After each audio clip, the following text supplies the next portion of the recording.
Let's talk 105.1. I'm Morgan McCarthy. Showers will be a part of your Thursday, initially starting off a bit more widespread before tapering off to scattered showers later on this afternoon. There could be a few embedded thunderstorms with temperatures in the low 60s. A few more chances at some showers tonight, and starting off tomorrow pretty mild. However, winds pick up out of the northwest, cooling us off through the afternoon, setting up a very chilly weekend with highs in the 30s. I'm 13 First Alert meteorologist Mike D'Andrea.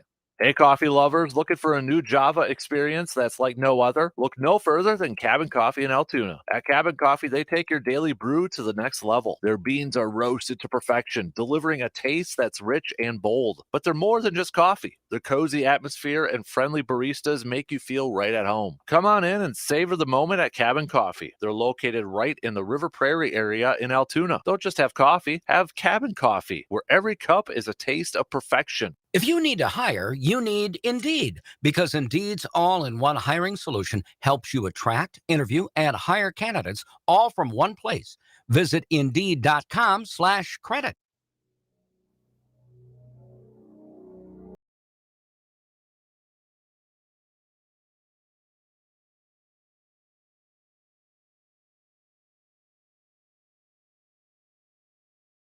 Show.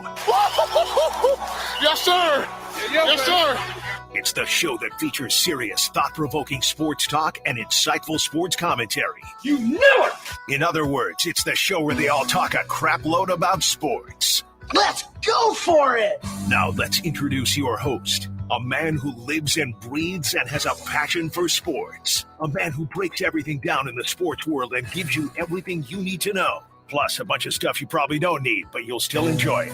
You can't handle the truth. Here is your host, Dan Kasper. Prime time. Prime time.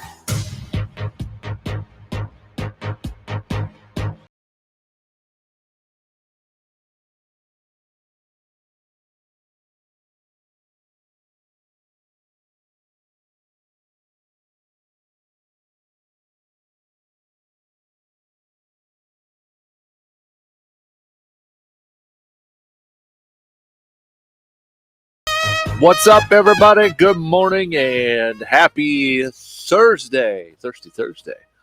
DK Show up on the air. Radio dials. Got a couple of those. 105.1 FM. 790 AM. Also available online. SportsTalk1051.com. You got your Google and Alexa home devices. The app. Take it on the go. Video stream also up and rolling on Facebook, YouTube, and Twitter or X. Whatever the heck you want to call it.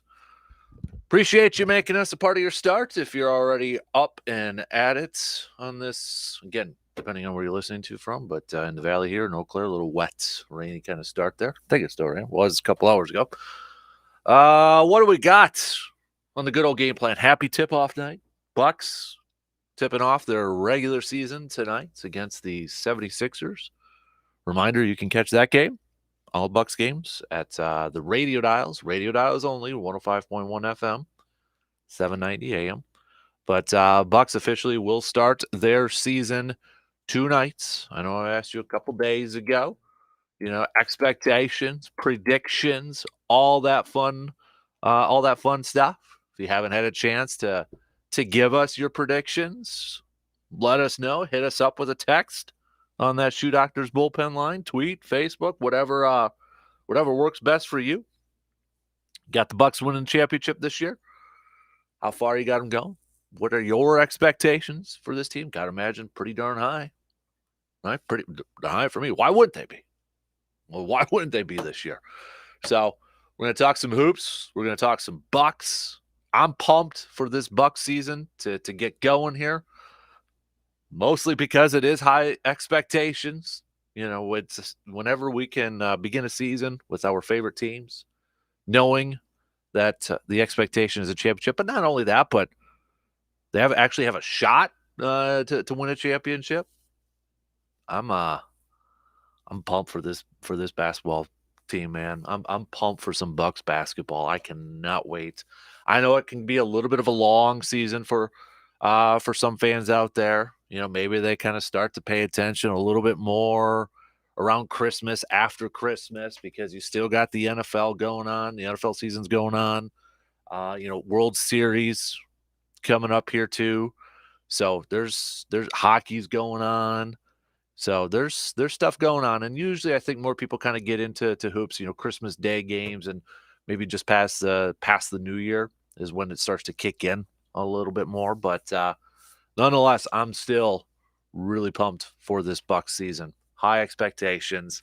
Let's go. Let's win another championship, because really, let's look at the rest of Big Four-ish, five, whatever we want to say for Wisconsin sports right now.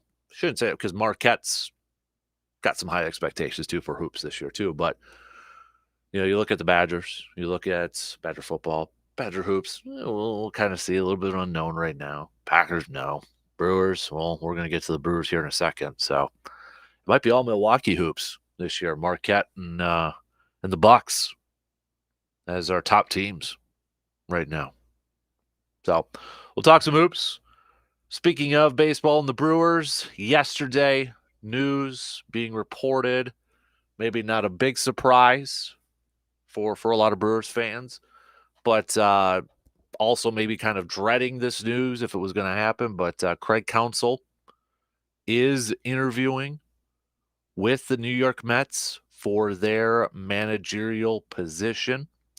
So the Brewers giving the Mets permission to talk to Counsell. Now, just to give you a little bit of a background here, that doesn't necessarily mean that Counsell is gone, that he is leaving. Technically, the Brewers could have said no. However, his contract expires coming up here in a few days.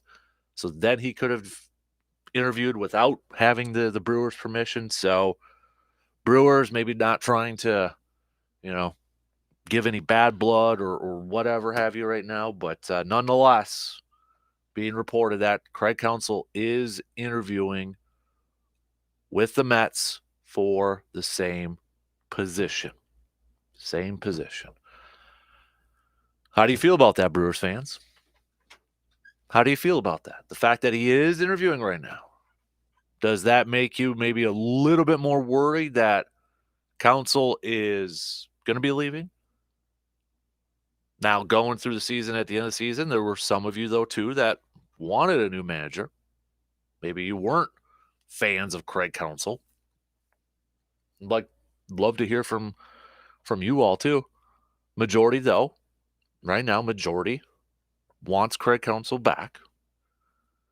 And an interesting little nugget that's kind of being reported out there, too, is that Counsell is probably going to get a big pay raise, probably going to be one of the highest paid managers in baseball. But apparently, according to a report out there, is that it's important for Counsell to kind of reset the managerial market. Like, he was getting paid $3.5 million this past season.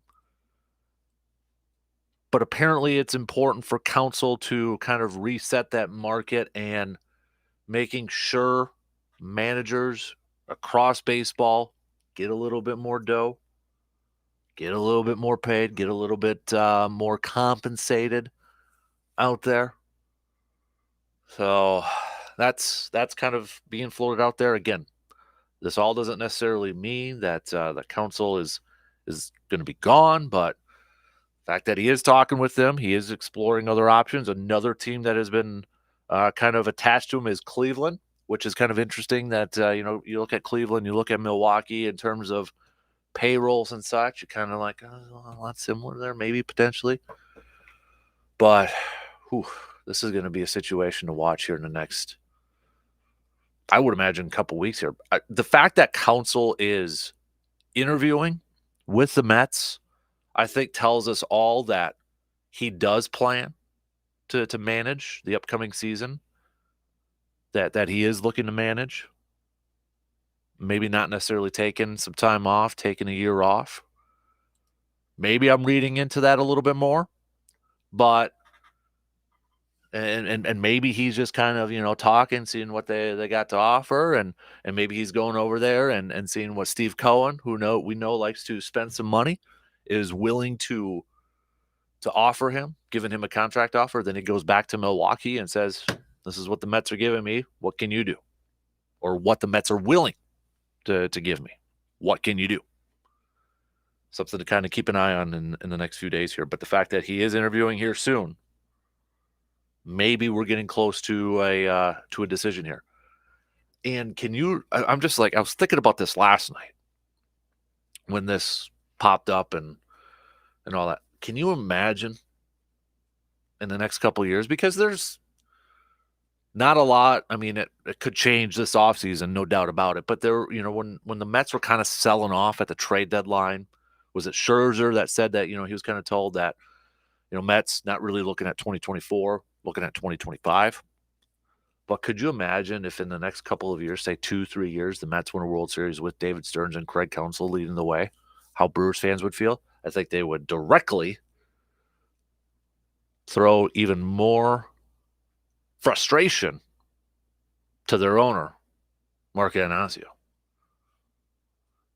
Something I was thinking about last night. I think that would be like, oh boy, that be a lot of disappointed Brewers fans. But I mean, the Brewers got one thing going for them, I guess. I'm sure you guys probably already heard about it, but with the Diamondbacks going to the World Series, every team that has beaten the Brewers in the postseason, and for anybody who didn't hear this nugget, every team who's played or beaten the Brewers in the postseason, has gone on to the World Series, or in like the Cardinals case in A2, has beat them in the World Series. Isn't that crazy? It's nuts. It's like now you're a National League team. You're like, hey, we want to play the Brewers. Yeah, gets us a punch our ticket to the World Series there, man. So we'll talk some baseball coming up here in just a little bit. Packers returning to practice yesterday as they prepare to take on the Minnesota Vikings.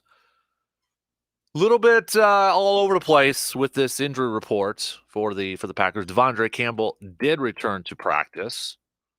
Linebacker missing the last few weeks here. So he returned to practice in a limited fashion. Jair practiced in a limited fashion. Aaron Jones did not practice. Christian Watson was a full participant, so that would have to tell you he's going to be ready to go. We got Josh Myers did not practice. Devontae Wyatt, limited participant. Packers also placing Darnell Savage on injured reserve, and Eric Stokes is back on the injured reserve. Eric Stokes playing a few snaps on special teams, dealing, and then suffered a hamstring injury, and now he is on the injured reserve. So how different a week can make. You go from, as Joe Barry called it, a champagne problem when it comes to your depth at the corner position. Jair, Rasul, Stokes, and Nixon, and now with Alexander up in the air and Stokes back on the injured reserve, you don't got a champagne problem anymore. You've got a leaky faucet problem here because you don't have a whole lot of other options to choose from. So, but we'll see maybe today in terms of like Aaron Jones and Josh Myers, what their game status is going to be like. With Thursday's practice, see if they can get on the field and do anything out there. But you look at this Vikings team and their injury reports, they didn't hold an official practice yesterday. It was based off an estimation, but they look pretty good. TJ Hawkinson went to practice, but everybody else, it's not as big as Green Bay's. But the thing with the Vikings too, that it'll be interesting to follow, and I think, we'll break this down in a little bit more detail tomorrow. Vikings blitz way more than any other team in the National Football League. I think I saw the number was 50 more times than the next closest team. Brian Flores is blitz happy. You can guarantee they're really going to blitz against Green Bay with that offensive line play from Green Bay, with Jordan Love at quarterback. You can guarantee it. Bet G-Man's 401k on that Minnesota is going to blitz up the wahoo against Jordan Love and this Packers. All right, Matty LaFleur. All right, offense. How are you going to counter that? You're going to be able to get the ball out quick? You're going to be able to establish the run? How are you going to counter that? That is definitely going to be a big key for that game. But we'll throw a little green and gold chat in here. We got Jake Bolks coming up 8:30. If you have any questions for our DNR warden, now is the time to text him so we can get those on over to him. 715-830-1912. We'll do a little receiver defer coming up about 7:45 this morning. But let's get things going here on the leadoff. Let's lead it off. We got some Bucks chat. Talk some Bucks with the tip-off season. If you didn't give me your season predictions, go ahead and do so. You think the Bucks? You're going to predict the Bucks win championship? Well, I would you right now. But how excited are you for this Bucks season to begin on a scale of 1 to 10? We'll hit that up. And plus, we got to talk some Brewers with the news of Craig Counsell interviewing with the Mets. How concerned are you, Brewers fans, or are you a Brewers fan that wants a different manager? There are some of you. I know there are, because you told us after the season. If you have another manager in mind, who would that be? But if you're one that wants Craig Counsell around, how concerned are you right now that he is interviewing with the Mets?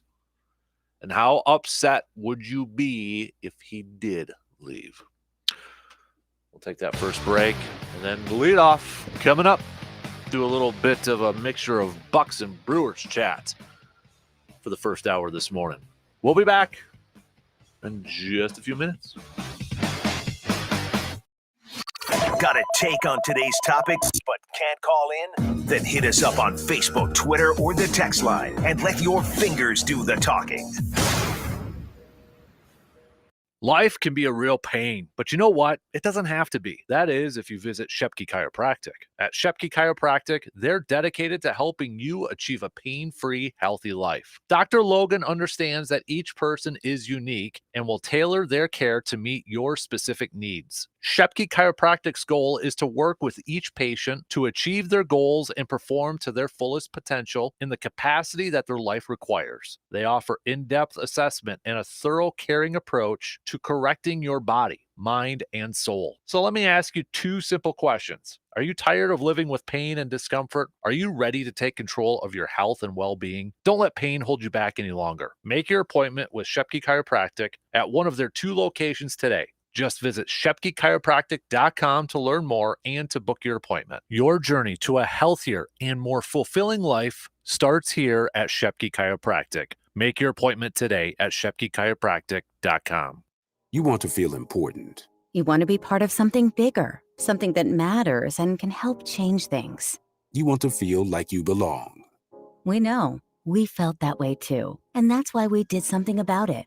We aren't just Army National Guard soldiers. We are normal people just like you. But our part-time service in the Army National Guard means we get to be more. When our communities are in need, we get the chance to stand up and do something about it. We get to serve in our own region and help the people we call neighbors. From the lake shores of Ohio, Michigan, Wisconsin, and Minnesota, The fertile fields of Indiana, Illinois, and Iowa, to the wide open plains of North and South Dakota. we are here for our hometowns.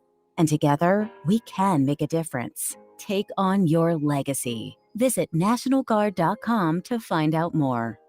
Sponsored by the Wisconsin Army National Guard. Aired by the Wisconsin Broadcasters Association and this station.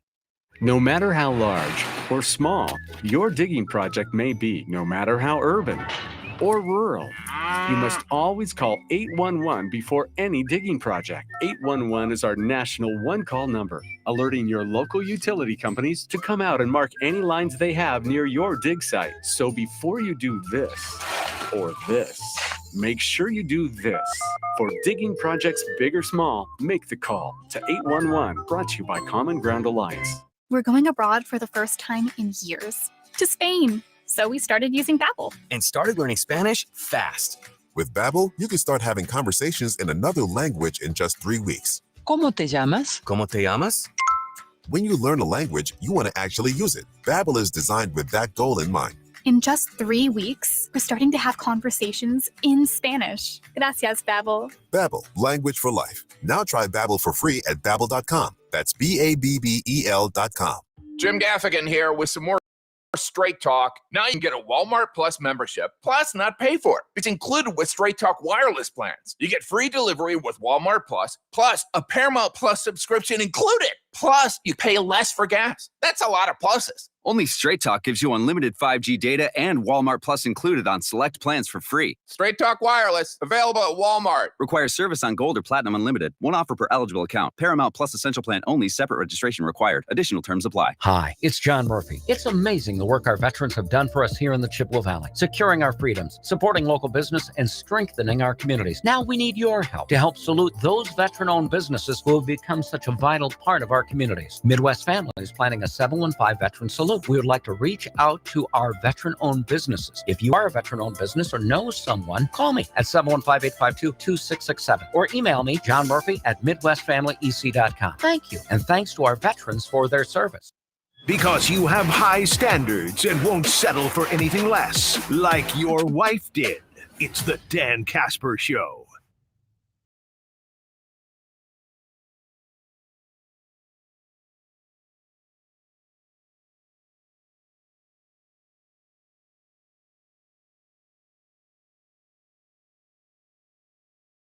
Later on, just past 8 o'clock, but full episode is going to be, our full conversation, I should say, will be up on our podcast this morning. But Monday, Bob and I actually got to chat with him, Andrew Urlaub, Nordic skier who's in town for a few days because he spends majority of his time in Norway. He was back in town because he is an Eau Claire native, but a young man with a really fascinating story. Got to catch up with him. About a 40-minute conversation we did for our podcast on Tuesday. So I'll play a little bit of that just as a tease, but you can check out the full conversation. It'll be up on our podcast later on. But I really enjoyed talking to him the other day. Yeah, like 22, 23-year-old kid. And yeah, I graduated from Memorial. Yep. I said, how'd you get to ski jumping? He said, I live at the base of Mount Simon. I thought that'd be a good way to do it. Yep. Started at the age of 5, he said. But, just what does he do when he comes back in town for a few days? He's working. He's helping out over at the fine establishment of Ray's Place, too. So got a good head on his shoulders. I talked to him about some of the places he's jumped. I said, no, I was in Innsbruck where they had the Winter Olympics. Been there, jumped off of that Olympic hill. I mean, he's let me show you. He showed me pictures of coming down. Oh my! And I started talking to him about, I'm not a ski jumper, but never have been outside of just out in the field, like all kids tried, and how he got into it and what you're trying to do when you get to the end of that ramp. Interesting conversation. So, good luck to him as he gets set for some World Cup competition and. Hopefully, we could see him in the Olympics. He said, I just missed the last one, so hopefully he'll be... I did talk to him about, he had an interesting perspective on that, too. I don't know if he talked to you about that, too, but... he didn't get real in-depth, no. Yeah. Well, we'll play it at 8:05, that part there, but an interesting perspective on the previous Olympics and looking ahead to this one, too. So, really fun, and, I still fathom at a young man at that age and living across the world and, having that dedication and that passion. That's pretty cool. Yeah, it really is. And I said, boy, do your folks get a chance to watch it when you're jumping in Lillehammer and Innsbruck and all these other, they can get over there once in a while. So good. That's a good thing. Yep. All right. So we've got Bucks tipping off tonight. We're going to hit that up. But who do they play? 76ers. Oh, that's right. Okay. No James Harden. Did not travel with the team. So yeah, did you hear that? That he came with his bags packed, and the coach said, "I'd rather you didn't travel with the team." Yep. Wow. Yep. What a mess. Well, it's James Harden. We shouldn't be too surprised, right? No, and it's Philadelphia. Exactly. So we've had games. I know T-Wolves fell last night to the Raptors and such, but the Bucks will officially tip off their season. 2 nights. How excited are you on a scale of 1 to 10? Expectations, predictions, all that good stuff. You can hit us up, but we've got a few people already chiming in on this. The news of Craig Counsell interviewing with the New York Mets. It has been reported that he will be interviewing with the New York Mets. The Brewers gave permission for the Mets to interview Craig Counsell, which could have been just a little bit of a formality, since his contract does expire here in a few days. And at that point, they wouldn't have had to give him permission. He could have gone and done so. But what's your reaction to that? Does that make you more nervous that he is potentially going to leave? This doesn't mean necessarily he is going to leave. It could mean, he just wants to talk to him. It could mean that he's looking for a contract offer, that he comes back to Ananasio to say, this is what the Mets are going to give me. There is a report out there that Council is looking to help, quote, help other managers and kind of reset the market for pay for managers out there, essentially looking to be one of the highest paid out there and kind of reset that. But nonetheless, the one thing I do take away, it looks like he does want to manage next year, whether it's with the Brewers or somebody else. But, the thought out there, maybe he would take some time off. Sure seems like he does want to manage, or at least he's still interested in managing, if it's not with the Brewers, potentially elsewhere right now. Yeah, and I wish him well, whatever he decides to do, because he's done a great job. He's a Milwaukee boy, so he's done a great job with the Brewers, and whatever his decision is, wish him well, whatever he does. But I don't know if he's got the personality to handle the New York media. Mm-hmm. He's, you can listen to his press conference, and it's a snoozer. And I don't think the New York media put up with that. I don't know. It'll be interesting to follow, but like I said, I wish him well, whatever he decides to do. Mm-hmm. There was also another team that has asked permission to interview Counsell. That is the Cleveland Guardians have also asked. So I'm sure they probably heard this, like, oh, okay, let's go up and ask and that. But this was first reported over in New York there. What would be I can see going to New York. That's major market, big lights, big time. What would be the advantage for him to go to a lateral move at best to go to Cleveland? That one, that one I can't fathom that one over there. And now with the Astros having an opening too, would that be another potential, with Dusty Baker announcing his retirement and such?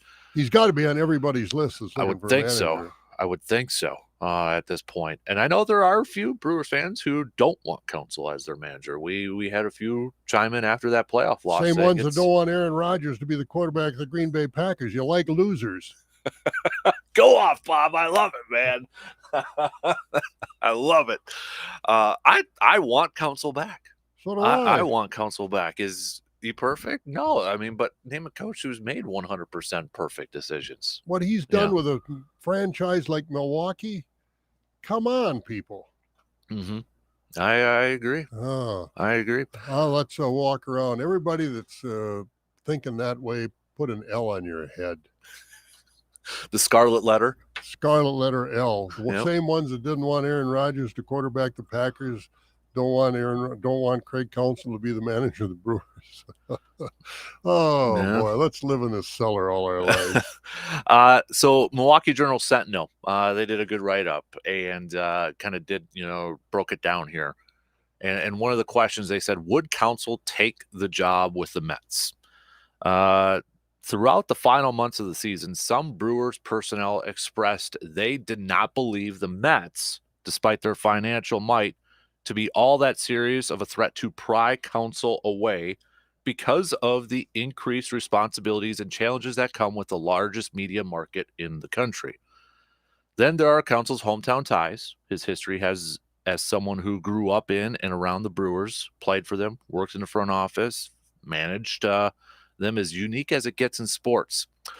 There's also been concern around the Brewers about the possibility of having to hire a replacement for Counsell, who has generally been considered an ideal fit for the position if he ever left for a different position or stepped away from baseball. SNY's Martino, who was the first person to report this, meanwhile, recently reported Counsell would indeed welcome the challenge of managing in New York if the position is deemed to be a good fit. Counsell earned a reported $3.5 million last year, making him one of the highest paid managers in the game. He does have the ability this offseason to help raise the market for all managers as the most desired manager on the market in recent memory. Brewers principal owner Mark Anasio would have the ability to match or exceed any offer Counsell would get from another team in an effort to convince him to resign in Milwaukee. A safe guess would be Counsell will be doubling his salary or come close to that whenever this process is finished. Whoever wrote that put smiling and laughing emojis on there next to Anastasio matching that. I think that's the biggest one, right? Yeah, That's the biggest he question. won't match that kind of money because it's going to be significant money. Craig Counsell goes to manage the Mets. He won't be mowing his own lawn. Yeah, like he does in Milwaukee at his house. Might not have a lawn. He might be in a high rise. He's going to be in a high rise condo someplace. Mm-hmm. It'll be an interesting scenario to see what happens. How much money, and with David Stearns there, he's got to relay. He's not going in to a program. If he goes into this, he's not going in blind. Mm-hmm. He's worked with Stearns. Stearns is now with the Mets. I'm sure there'll be some things worked out, but I don't care. You can't control the New York media. I don't care who you are. Steinbrenner couldn't control the New York media. And so he's got to deal with that. Mm-hmm. He would have to deal with that if he would take that job. Now, how his relationship would be with the Mets and job responsibilities, that would be worked out among themselves, among Stearns and the Mets and Counsell himself. But the media is the X factor here. Can he handle that media? Because Milwaukee, there's no media pressure. No, there isn't. No. And I mean, outside of maybe a small sample size, I mean, he's kind of, at a tier, right? I mean, he's like, almost can do no wrong, sort of thing in Milwaukee right now. So, do you feel a little bit more nervous the fact that he is interviewing with the Mets right now? Oh, absolutely. And it also makes me nervous that the Mets going forward with Craig Counsell there, let's face it, Adonasio's not going to cough up money for Corbin Burns. That gives the Mets an inside track to get Corbin Burns. How Woodruff comes out of this shoulder situation, he's got a contract that'll be due here in a year or so, I think. And, there's a lot of balls in the air if they get Counsell as far as going down the road. And, it's not just Counsell as a manager. I think there's a lot of other things that at play here as well. Sturgeon Keith, if Craig leaves, the Brewers will lose a big chunk of their heart and soul. A return to the 90s, question mark. Who could replace him? At last report, George Bomberger and Harvey Keene are no longer available. Bambi's Bombers aren't around anymore. C-Bomb, those that don't want Counsell, you don't know what you've got until it's gone. Who has ever been as successful for the Brewers? Ever. Again, I'll go back to, you don't know what you got until it's gone. Aaron Rodgers is gone. You got Jordan Love, and what do you got? Living a Dream Jeff. I can't see why anyone can be upset if Counsell leaves. He has already worked with Stearns. Mets have a bigger pocketbook than the Crew, and the Mets would probably go all in for a championship quicker than the Crew can. I would hate to see him go, but the reality of his legacy is greater than the hometown club. Hope I'm wrong. I mean, I would still be upset if he left. I mean, absolutely. But, and is the untold story here, and Counsell's never expressed it that I've heard or seen anyway, the untold story, frustration over building a roster. Yeah. And not getting any help. This team was there in the playoffs. Now you got to start over again on opening day next year. You got to start over again. The Cardinals are not going to be bad as they were this year. Cincinnati is going to be better. Cubs are going to possibly be better. Pittsburgh's the only team that's out of the running here. And they've made a run early on in the half. And so now you gotta start over next year. So how committed and what is Counsell's feelings to the commitment of Brewer management and ownership to building a roster that can win a World Series? I don't think they were very committed this year. And maybe that's maybe I say, because I don't know what Counsell's thinking. Maybe that was a frustration. It would be for me if I was the manager of, you give me some weapons and I can get there, but I can't score runs. I can't go up and hit anymore. I'm done.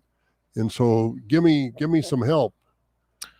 Can you imagine, let's say in the next couple of years, if the Mets do win a World Series and Counsell leading away, what Brewers fans would be like? Oh, yeah. Man, really? Yeah. Oh, yeah. Well, you looked at it and it was there. It's been there. Mm-hmm. The pitching has been there. They haven't had any offense since Yelich kind of, I won't say went in the tank, but he definitely dropped off. And, Rowdy Tellez, he went from the penthouse to the outhouse. And the guys at Pecana came over, did a nice job, but A guy like that's in a supporting role. You can't count on him to be your leader. Who was the offensive leader on this team this year? Contreras, nobody consistently. Yeah. Nobody consistently all year long. Guys would get hot for a while, and the rookies came up and made their initial splash, but then they backed off. So I don't know, who you point to as the offensive leader. That we know who the pitching leaders are, but who are the offensive leaders on this team? You can't say Yelich anymore. Mm-hmm. Yeah, man, I definitely feel a little bit more nervous right now. Oh, so do with the council thing. Yeah, with the Mets involved. I mean, you're talking. I don't know what he made. What does he make right now? It's $3.5 million. So probably at least doubling that. Yeah, he's going to go to $7 or $8 million. Yeah, it says this is from the New York Post. Council is basically at the peak of his profession. He made $3.5 million last year. The top of the manager market comes in at $6 million plus. He'll be plus. He'll be plus. Yeah, if he goes to the Mets. Mm-hmm. Do you feel like you got the Astros in there potentially as a thing? Do you feel like it's either Brewers or Mets because of the connection with David Stearns, whereas other ones might be he doesn't know that general manager, a little bit of an unknown situation? Yeah, I think that's a safe assumption to make. What his desire is to go to New York, that's the apple on the top. Mm-hmm. How attractive it would be go to the Astros, but you don't know what he's thinking. I feel like if it's whatever contract offer he would get from the Mets, and let's say Mark matches it, and he still goes to the Mets, we got our answer why he left, right? Absolutely. We know the reason why he left, and it was because of the roster. I would, 99%. That's what I would bet. Because he's still got 2 daughters in high school. He's got his 2 boys playing Big Ten baseball. To move further away from all that, I think we got our answer then, why he's moving on. Mm-hmm. And it's what he views as a better shot to win a World Series. Yeah, and, can a guy, I don't know what his financial status is, but he's not worrying where his next meal's coming from, obviously. But does he look at this? And I don't know how old he is. Is he 50 years old? He is 52, 53, I think. All right. Well, by the time he's 53, 57, 58, goes to the Mets, he's financially set. His kids, he can help his kids do whatever they want to do. It's just, and, also it's just the manager job of the Mets. And, he's not one of these guys that's a real public type figure. So whether he'd have many, opportunities to endorse things in New York, I don't know. But let's face it, I don't know how much all this stuff, baseball, how big is that? The financial nest egg that he would build up, how much is that? Being able to get out by the time he's 60 and retire, how big a motivator is that? So a lot of things at play here, and I don't know what the emphasis is he's putting on any of those things, and maybe more. Yeah, because think about it too. I mean, as soon as he was done playing, he was essentially with the Brewers right away. I know he did some where TV he stuff. wanted to be. Yep, did some TV media stuff. Then he went to the front office. He's never really had a retirement. Kind of like you, a little bit in that. But yeah, I don't know. I think it's either Mets or Brewers. I can't see it anywhere else. Yeah, I agree with you. I think you're right. And I hope for all that is good out there that it is with the Brewers. And I don't know. And do you give him more of a roster, say? Like, if you're the Brewers, do you? Well, if you're going to give him a roster, say you got to give him money. Yeah. I don't know. Adenasio's said he will. What did he say? He'll match. I just saw Bob Nightingale say here that the Brewers will likely need to bump up his salary to at least $5 million to retain Wisconsin. I feel like that's doable. Like, why wouldn't you do that? You're almost guaranteed a playoff spot every year when you have Council as your manager. Yeah. But I don't know what Adenasio's thinking. But this will go a long way, and he's got to realize this is going to go a long, because the Brewer fans have been loyal. They fill that stadium. They followed this team. They've supported this team. And this is going to go a long way telling the fans from Adenasio's standpoint what I think. Do I just want to own a franchise like Pittsburgh, been accused of so many years of taking all this money and just stuffing it away in their bank books and not improving the product on the field. This is going to go a long way to where Atanasio is as far as that situation is concerned, I think. I totally agree. He, from a PR standpoint, Atanasio needs Craig Counsell back. You got that right. He, from a PR thing, like if he wants some good, if he's gone, he might hear some boo birds whenever he's around Milwaukee or something like that. And I think that's fair.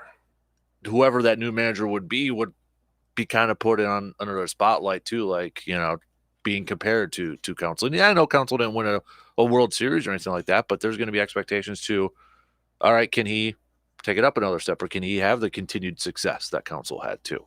There's going to be pressure to fill in. I wouldn't want to step into that job now with Woodruff gone for the whole year. How much is Corbin Burns' heart going to be in it? Because, that had to be frustrating for him, although that first game against the Diamondbacks in the playoffs, he was not good. The Brewers had a 3-0 lead, and he gave it away in a pretty quick order.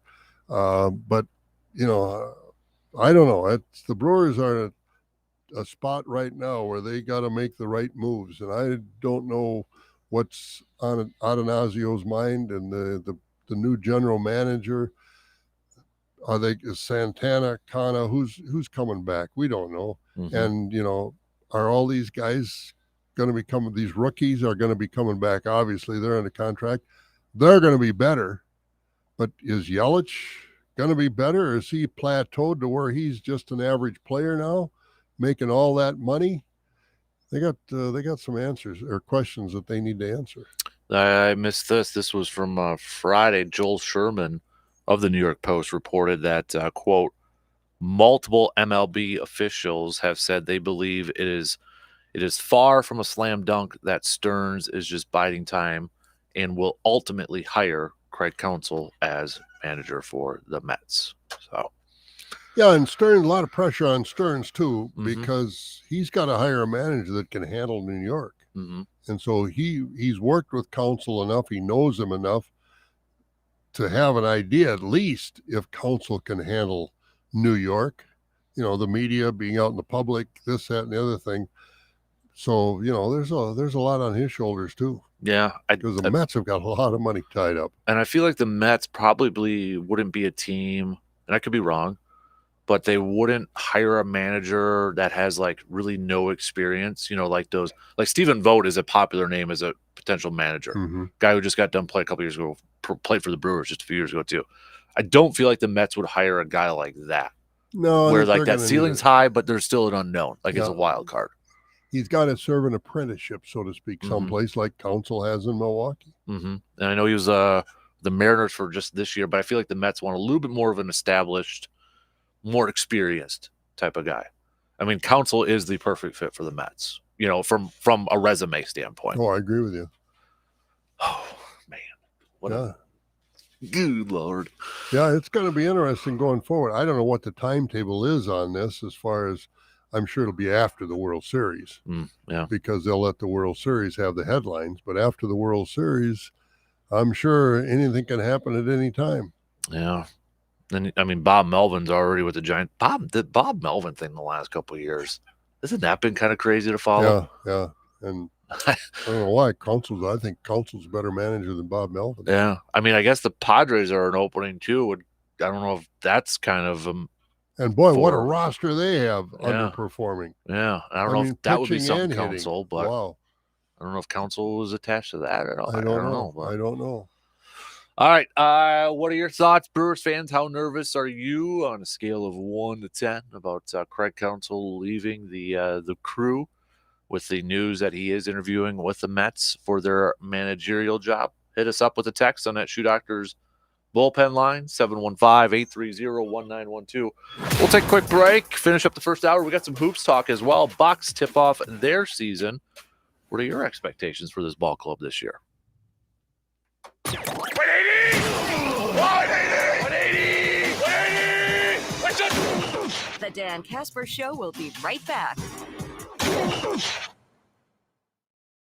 Wisconsin's unofficial holiday season is nearly upon us, the 9-day deer gun hunting season. So get your best blaze orange gear rounded up and get deer camp ready. But wait, what about your deer rifle? It's kind of an important thing to have ready for this upcoming season. That's where Tilden Gun can help you out this season. Need a new rifle to head out to the woods with? Visit Tilden Gun and check out their awesome lineup of new and used deer rifles. And while you're there, grab some ammo, a case, sling, scope, targets, and whatever other accessories you need to help you get ready for the upcoming 9-day deer gun hunting season. This is the time of year when memories are made in the great outdoors. Getting your first deer, or seeing your child get their first deer, hanging out with friends and family at the cabin. And Tilden Gun wants to make sure this is another memorable deer season for you and your family and friends. So visit them today at 12427 90th Avenue in Chippewa Falls, and visit their website at tildengun.com. And hunters, best of luck and be safe this hunting season.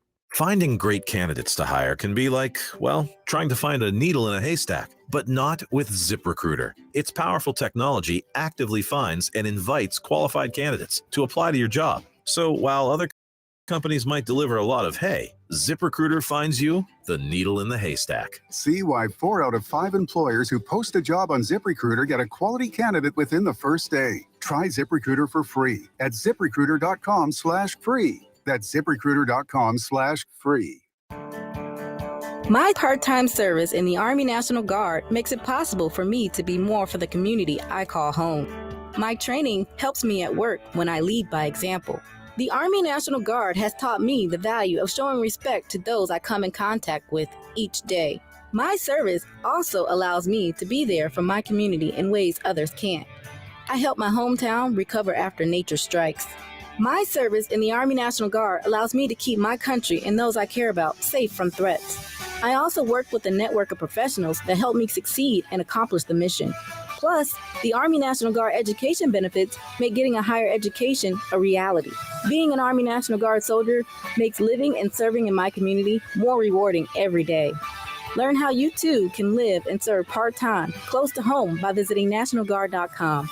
Sponsored by the Wisconsin Army National Guard, aired by the Wisconsin Broadcasters Association and this station. We're going abroad for the first time in years, to Spain. So we started using Babbel. And started learning Spanish fast. With Babbel, you can start having conversations in another language in just 3 weeks. ¿Cómo te llamas? ¿Cómo te llamas? When you learn a language, you want to actually use it. Babbel is designed with that goal in mind. In just 3 weeks, we're starting to have conversations in Spanish. Gracias, Babbel. Babbel, language for life. Now try Babbel for free at Babbel.com. That's Babbel.com. Wesley Financial Group is not a law firm. This story is called The Ugly Truth About Timeshare. If you think you've done your family a favor by buying a timeshare, you need my help. Hello, I'm Chuck McDowell, CEO and founder of Wesley Financial Group. 10 years ago, I started helping folks cancel their timeshare. In the process, started what's now called the timeshare cancellation industry. Timeshare is the only thing that you can buy that you can't tell me how much it's going to cost or when it's going to end. When you buy a timeshare, you give them a blank check to fill out any amount they want for annual maintenance and assessment fees. The crazy thing is, this never ends. Even when you die, your family's now going to be stuck with this burden. Stop the insanity today. Call my office now. If we take you as a client, I guarantee we'll cancel your timeshare or you'll pay nothing. Call for your free information kit. 800-462-3333. That's 800-462-3333. 800-462-3333. His words can move you. Seriously, they could pick you up and carry you to the other side of the room. Or maybe that was the poltergeist again. They're here. The Dan Kasper Show, weekday mornings from 6 to 9.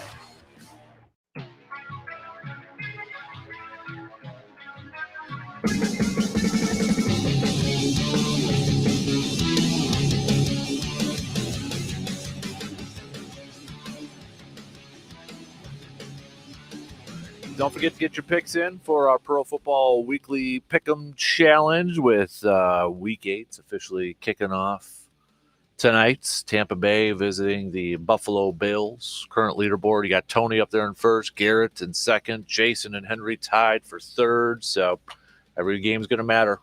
Get to our website and get your picks in before you forget. I still got to do mine, but I got it up right now, so I'll have to do it during during the break over there.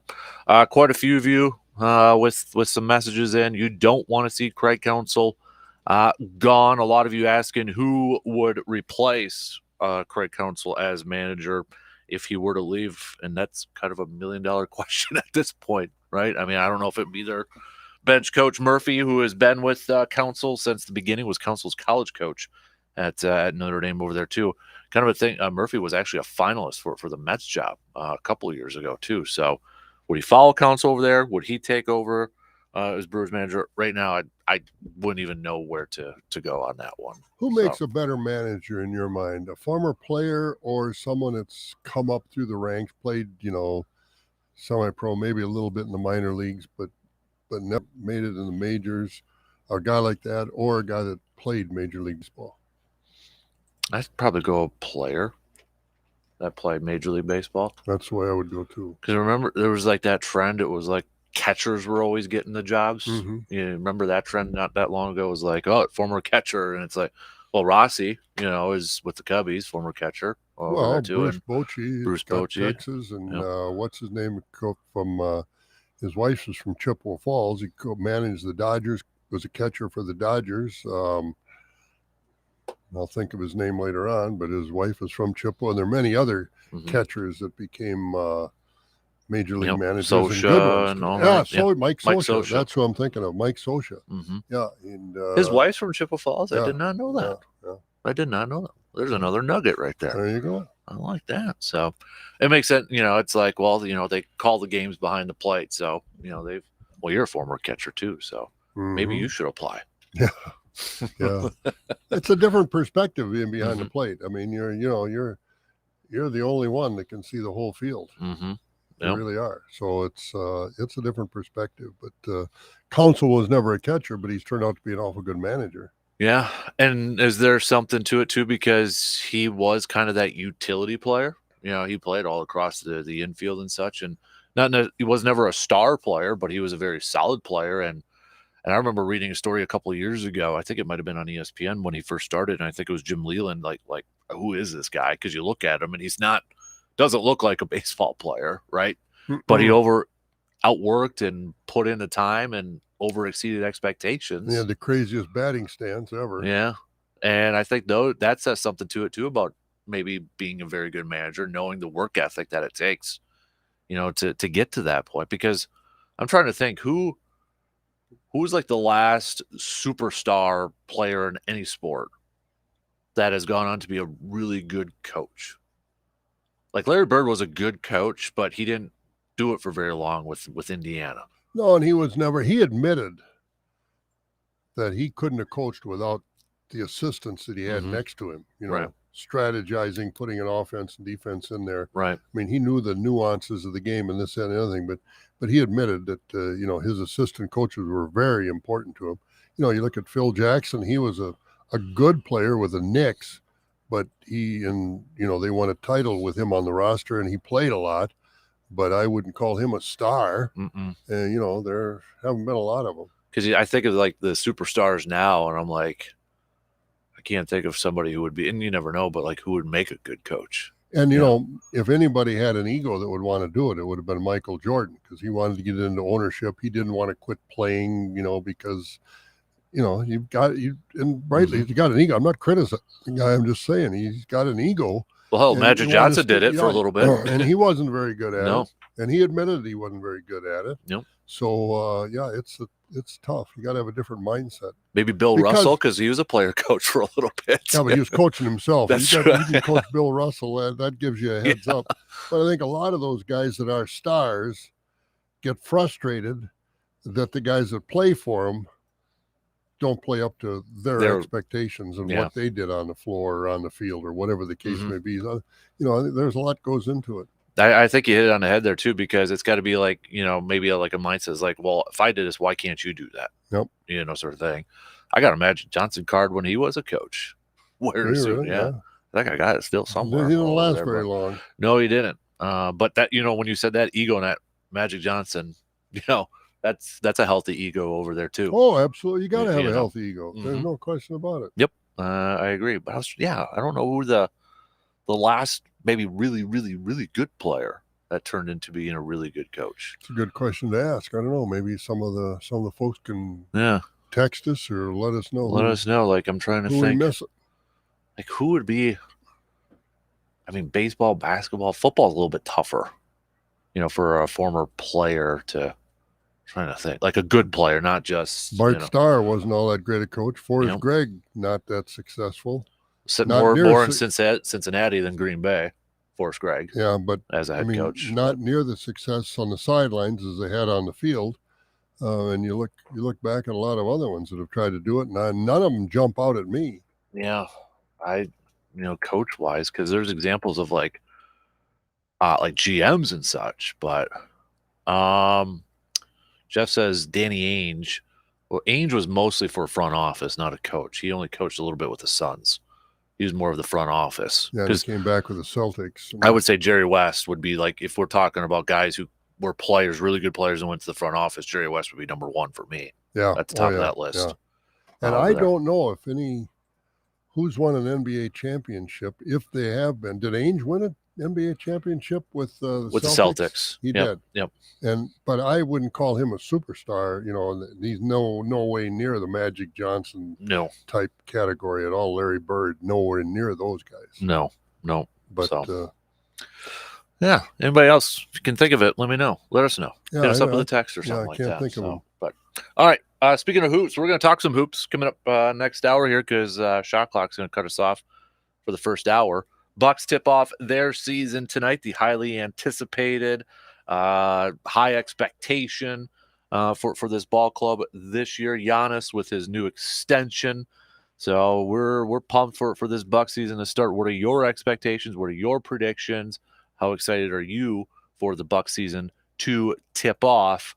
Coming up later tonight. Reminder, you can listen to that game and all the Bucks games on the radio dials at 715 or radio dials 105.1 FM 790 AM. But we'll take a quick break. And then coming up after these news updates, we'll talk some hoops after these few words.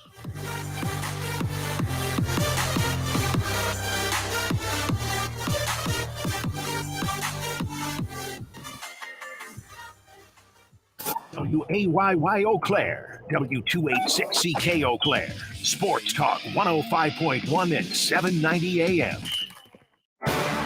From the 715 Newsroom, it's Morgan McCarthy with your news on Sports Talk 105.1. Well, good morning. We go to double digits with the OWIs as an Eau Claire man is now his 10th. Prosecutors this week charged Christopher Rainey with a 10th OWI after arresting him, saying he nearly ran into a squad car. Said he'd been drinking and he could barely stand up during the arrest. As Eau Claire police say, they found a half-empty bottle of whiskey in the SUV. As we look to other headlines, get a little bit more information about the man shot and killed by Germantown police. We've been following it this week, and this was at a local middle school in that part of the state. His family said the man is Kevin Foy of Illinois. He's a veteran, and his brother says he served 2 tours in Afghanistan. His brother says Foy was in Germantown to pick up some things that he bought at an auction. Investigators said on Tuesday Foy had no connection to the school, to Germantown, or any of the area where he was shot. Germantown police shot and killed Foy after he climbed onto the school's roof and fired at them. The focus of Milwaukee's eye drop murder case turned to the medical examiner on the stand yesterday, where she spent hours talking about the active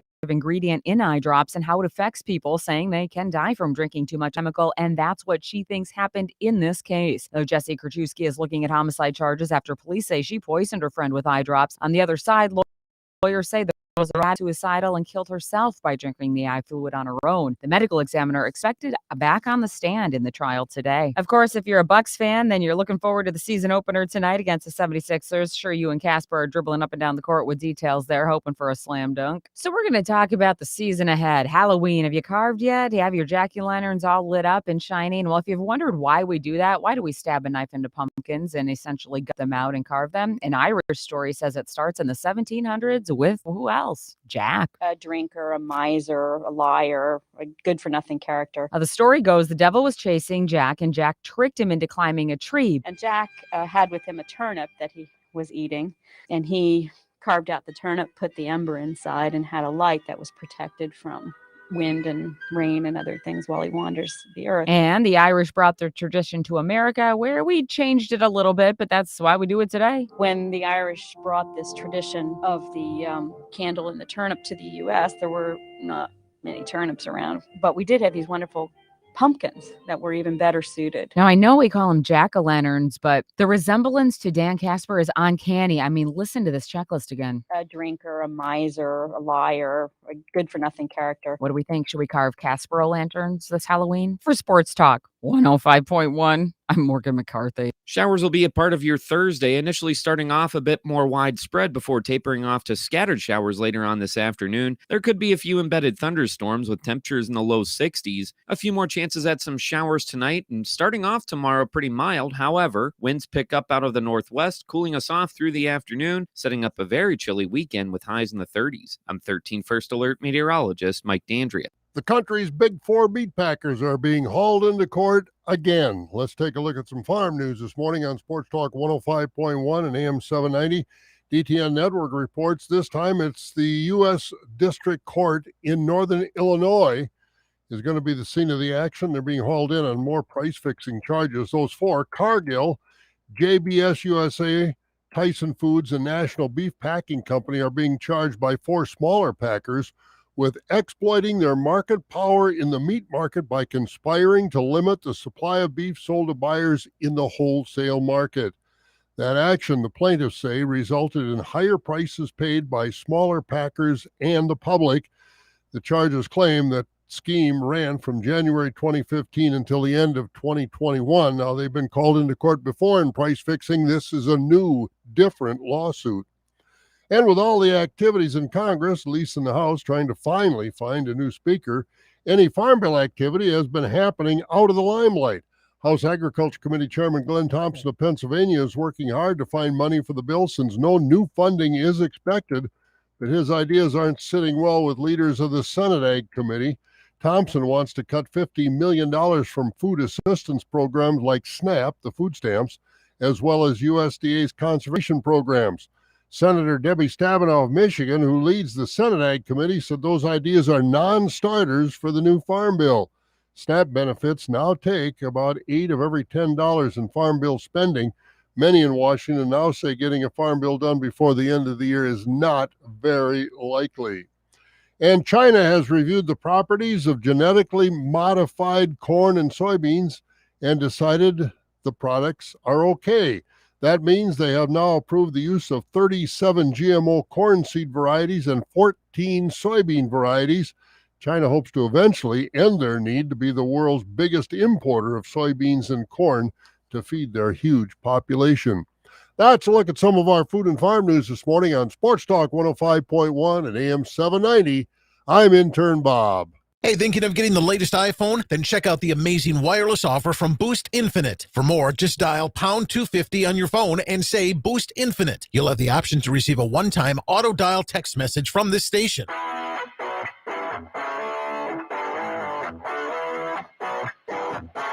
Crank it up.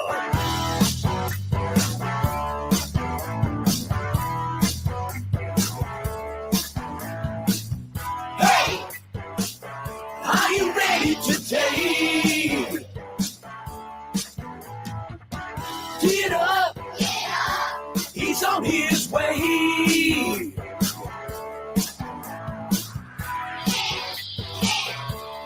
He's our man! The man, the myth, the legend! That's Dan! And now, the Dan Kasper Show. Second hour on this Thursday morning. Good morning, everybody. Appreciate you making this a part of your starts on this October 26th day. We're going to talk some hoops with the Bucks starting their season tonight. What are your expectations, predictions, excitement level, and such? Got a Mike Matheny pick. It was St. Louis. I don't know if I'd say superstar for Mike Matheny with his playing days. No, he was a catcher. He was no superstar. I did win a couple Gold Gloves or a few Gold Gloves. He's there, good. But, yeah, but he's not going to be Johnny Bench or Mm-hmm. Yadier Molina category catcher. Did think of two during the break. Ditka, Yeah, he was a star. you Yeah, know, Super Bowl. Yep. And then maybe not a superstar, but he is in the Hall of Fame as a player and a coach. I never saw him play. You did, Lenny Wilkins. Yeah, I saw him play. Mm-hmm. So that he was good, but at that time we didn't have media like we do now. Right. And so I think he played with Wilt, was on Wilt's team, and for a few years, and he was very good. I know he was one of the top players in the NBA for a while. Really good. I don't know if I'd put him in a star category. I did not know he was in the Hall of Fame, but I won't criticize him for being there because he was very good. And like I said, not having the media then that we have now, it was hard to keep up with him on a regular basis like we do now. he's actually a fun nugget. I was looking because I kind of looked up some of these players and coaches. He's in the Naismith Hall of Fame 3 times. Player, coach, and as a member of the coaching staff for the 92 Dream Team. And he's in the College Basketball Hall of Fame. So yeah, I wouldn't argue at all in Mm-hmm. that because I did see him play a few times and I thought he was really good, a little left-handed guard, and he was very good. yeah, I remember him. Well, during my youth, it was mostly with Atlanta as the head coach down there with Mookie and Steve Smith and Dikembe and that squad down there too. So, but yeah, I was like, oh yeah, Ditka would have been, I think, qualified. Really good tight end, one of the best, and won a Super Bowl with the Bears. Yeah, he was all pro many times. So let's do some sports nuggets of the day, shall we? Not a whole lot here. Where did it go here? 1990, Wayne Gretzky became the first NHL player to reach 2,000 points. There's a superstar. He dabbled in coaching a little bit too, I think. Yeah, I think he did. I don't. With the Coyotes, was it? Yeah, and some of those guys are junkies for their sport, hockey junkies, and I don't know if he was so much a hockey junkie as he was just a hockey nerd, so to speak. So I think he could get away from it after his playing days and get on with his life and doing other things, businesses, investment, and being maybe an owner or something like that. But I don't know how much he did coach. Yeah, 2005 made his coaching debut, won his first game against the Minnesota Wild on October 8th over there. So where does it say? I'll have to look up his actual coaching record over there, but not too long. Yeah, I don't think he coached very long at all. Mario Lemieux in 1995 scored his 500th NHL career goal against the Islanders in his 605th game. He became the second fastest player to attain that plateau. Who was the fastest? Wayne Gretzky had reached 600 goals by his 575th NHL game. Still feel like when we talk about the GOATs of each sport, like Gretzky to me is the easiest one, maybe the easiest one. Yeah, in sports. traditionalists will say Gordie Howe. Yep. And rightly so, but I mean, Gordie Howe played forever. I mean, he played till he was about 60, and but Gretzky was, he's the GOAT in hockey for me. Was this day in 2005, the White Sox defeated the Houston Astros 7-5 in a World Series game, in the first World Series game to be held in Texas. It was also the longest game in World Series history, 5 hours and 41 minutes. I remember watching that thing in college. I don't remember it at all. Yeah, I remember watching that thing because I think I was actually cheering for the Astros for whatever, I don't know why, but I think that was the Astros team with Clemens and Andy Pettit, and remember that group over Could have there. been, yeah. And White Sox ended up winning this World Series, Ozzie Guillen and that group over there. remember that. So, but those are just some of your sports nuggets of the day, brought to you by Yancey Associates. And that was before we knew about Clemens and all that Pettit stuff there too. So, Clemens. Were they doing it then or when they got to New York? Well, this was post New York. Oh, it was post. Okay, yeah. post New York. Yeah, this was Okay. 05. So Oh. that was when Clemens could like skip half the first half of the season, then come join a team and postseason run and all that sort of stuff. So that was the life, right? Don't have to do spring training or nothing, and then come in halfway through. Like some of these football players, they hold out so they don't have to go to camp. Yep. The NBA season for the Bucks tips off tonight. Tip off at 6:30. Coverage will begin on the radio dials, 105.1 FM and 790 AM at 6 p.m. They welcome the 76ers to town. No James Harden for the 76ers, but they still got Joel Embiid. Bucks are one of the heavy favorites across all betting books, or it shouldn't surprise anybody, but all across the board, they're one of the heavy favorites. Boston's also listed on there. Denver is listed on there as a favorite as well. But we know the excitement, we know the anticipation for this season when you bring in Dame, and of course, a few days ago with the news that Giannis, for all the talk that he said doesn't make any sense for him to sign an extension at this point, signed that extension anyways.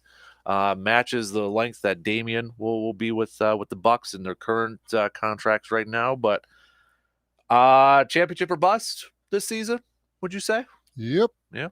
Yep. With Damian Lillard coming in there, I think so too. But boy, what a story Giannis is. Came to this country.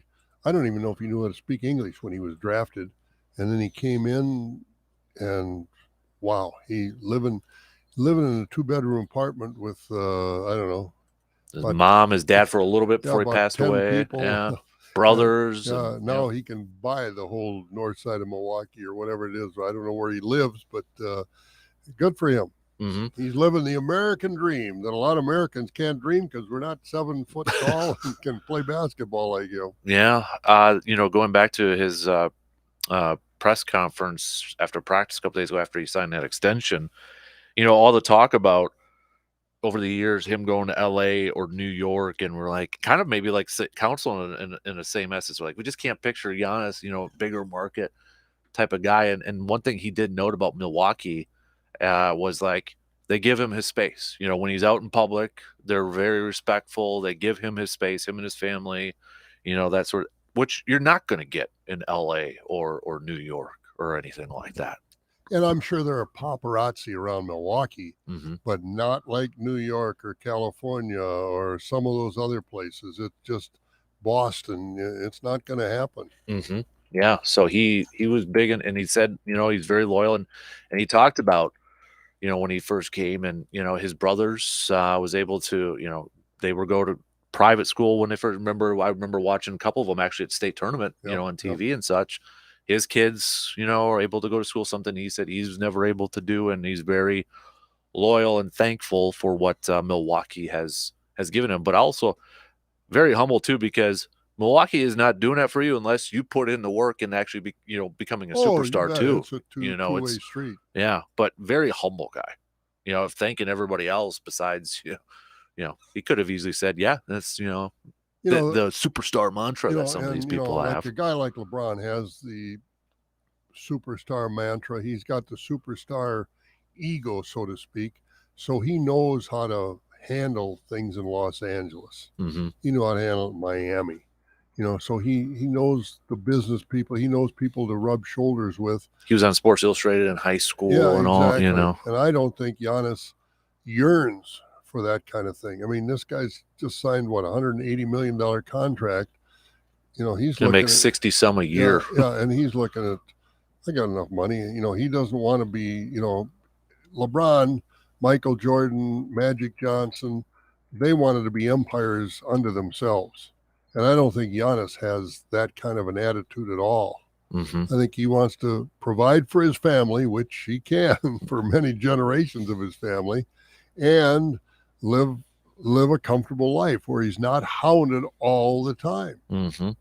So that does make a difference. There's no question about it. Yeah, because I remember it was in the off season. I think, was it this off season or last off season? There was another article where he did an interview, and I think he said he was at Disney World with his family, and he heard, I think it was a mom or somebody to their kids and say, "Well, that's the best basketball player in the world."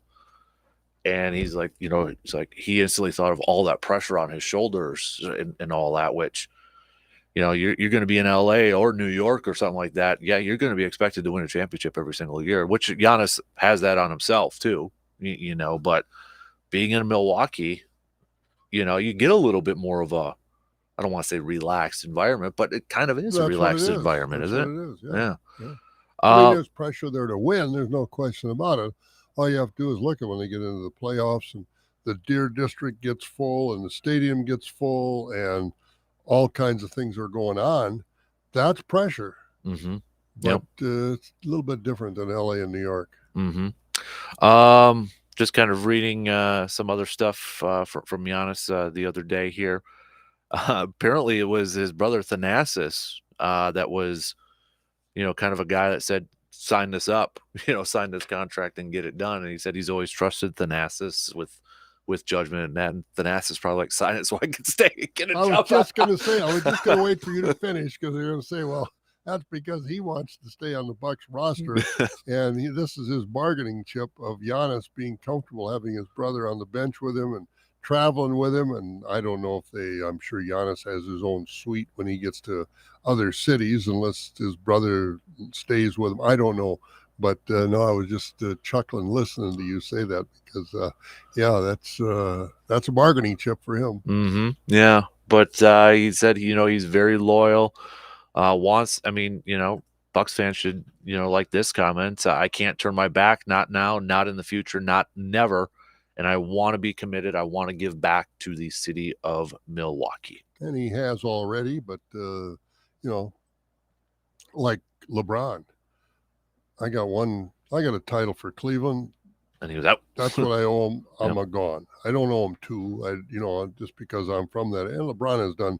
I'm not criticizing LeBron. He's done wonderful things. I mean, he's started schools in Akron. He's given scholarships to every kid that goes through some high school. They give him a college scholarship.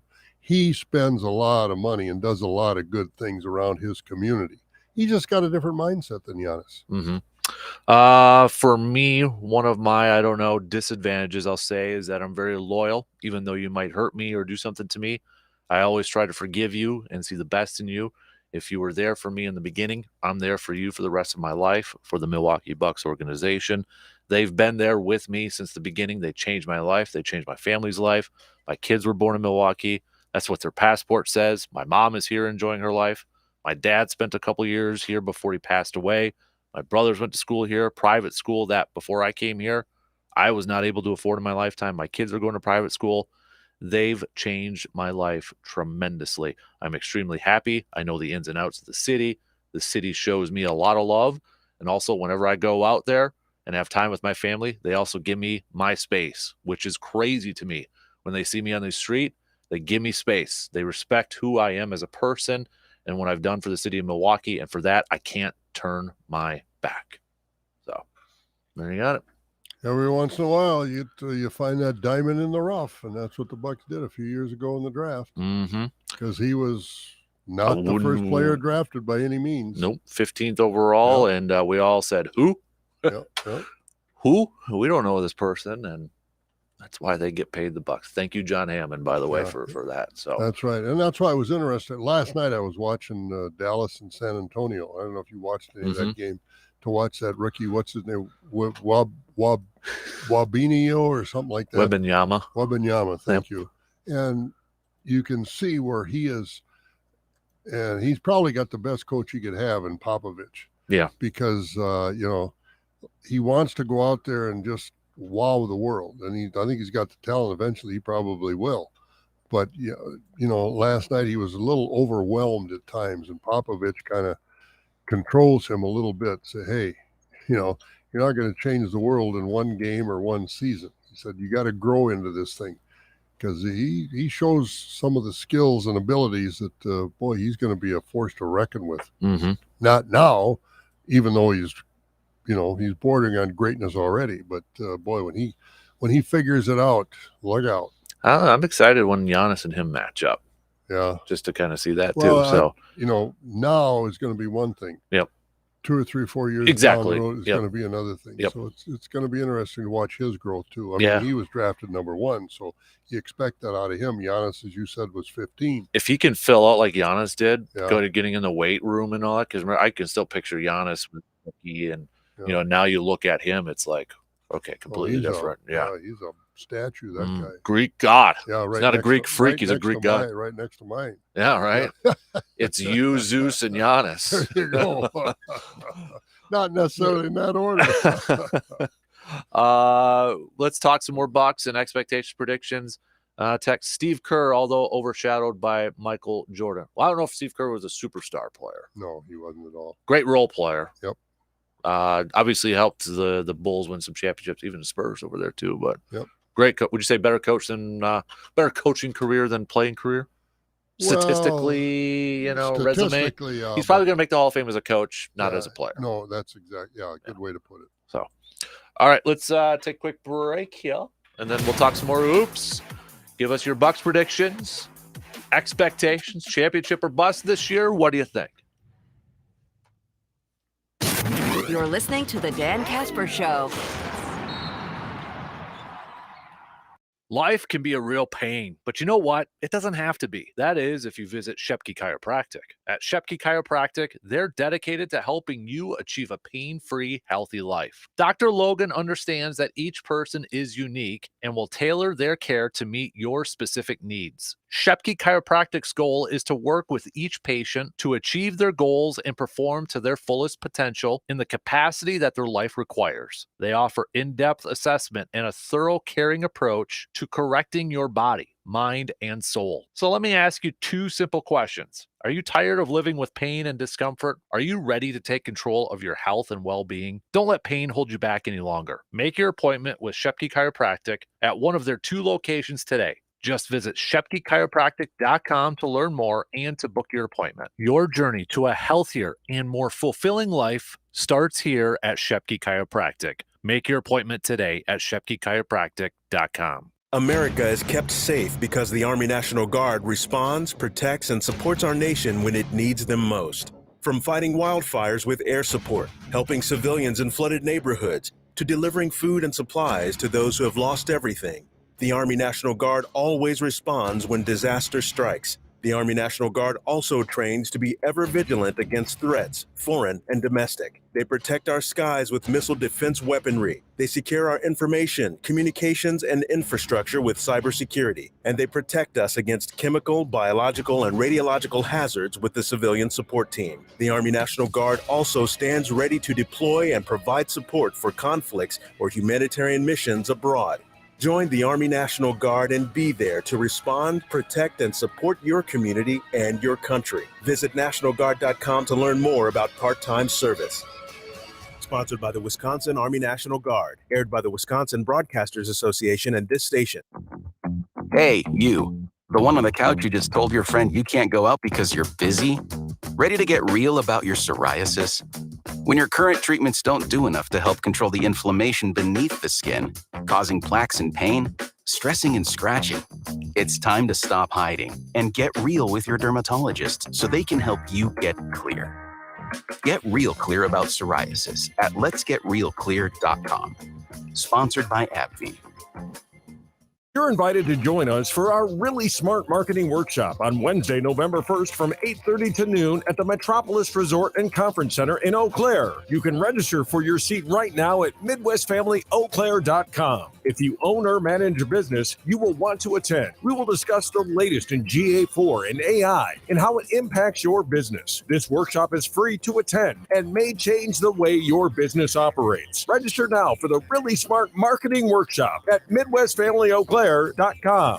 Who doesn't love cooking up a good burger on the grill? Having a good burger is one of the most satisfying moments in your life. And now we have the perfect burger to put on the grill and create more satisfying moments in your life. It's the Dan Good Burger, available only at Hy-Vee in Eau Claire. This burger has bacon, cheese, and ranch seasoning all inside the patty to give you that perfect balance of taste and awesomeness in each bite. So head on over to Hy-Vee in Eau Claire and grab yourself a few Dan Good Burgers and fire up that grill. We're going abroad for the first time in years, to Spain. So we started using Babbel. And started learning Spanish fast. With Babbel, you can start having conversations in another language in just 3 weeks. ¿Cómo te llamas? ¿Cómo te llamas? When you learn a language, you want to actually use it. Babbel is designed with that goal in mind. In just 3 weeks, we're starting to have conversations in Spanish. Gracias, Babbel. Babbel, language for life. Now try Babbel for free at Babbel.com. That's Babbel.com. Not only can you listen to your favorite radio show in the world, but now you can watch why everyone says Dan has a face for radio. Watch the Dan Kasper Show live on Facebook, Twitter, and YouTube. Weekday mornings from 6 to 9.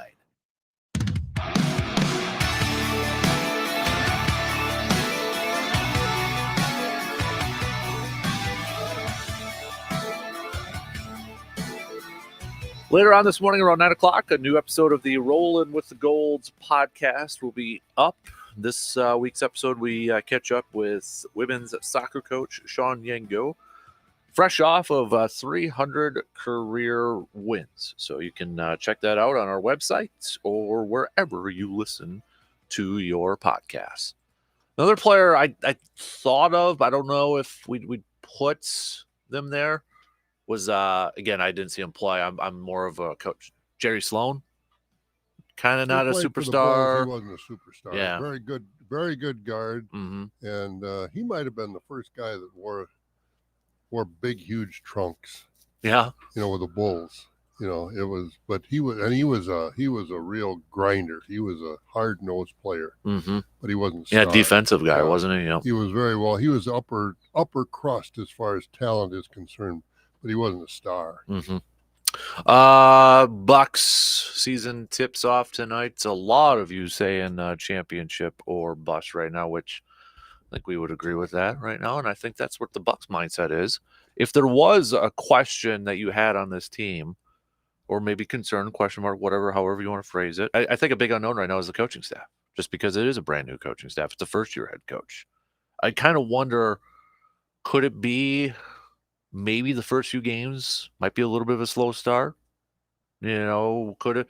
I don't know. It's a little bit unknown at this point. The concern for me from last year coming into this year, before they got the final roster done, got Damian Lillard in there, who can pick up the slack? Because I don't care who you are, you're going to have a few games where you're not on. Jordan did. They all did. Who's going to pick that up when Giannis is not on? Now with Lillard there, and also Chris is going to be there, and he's going to, I think they've solidified their offense. Plus, Bobby Portis is there and Lopez is there.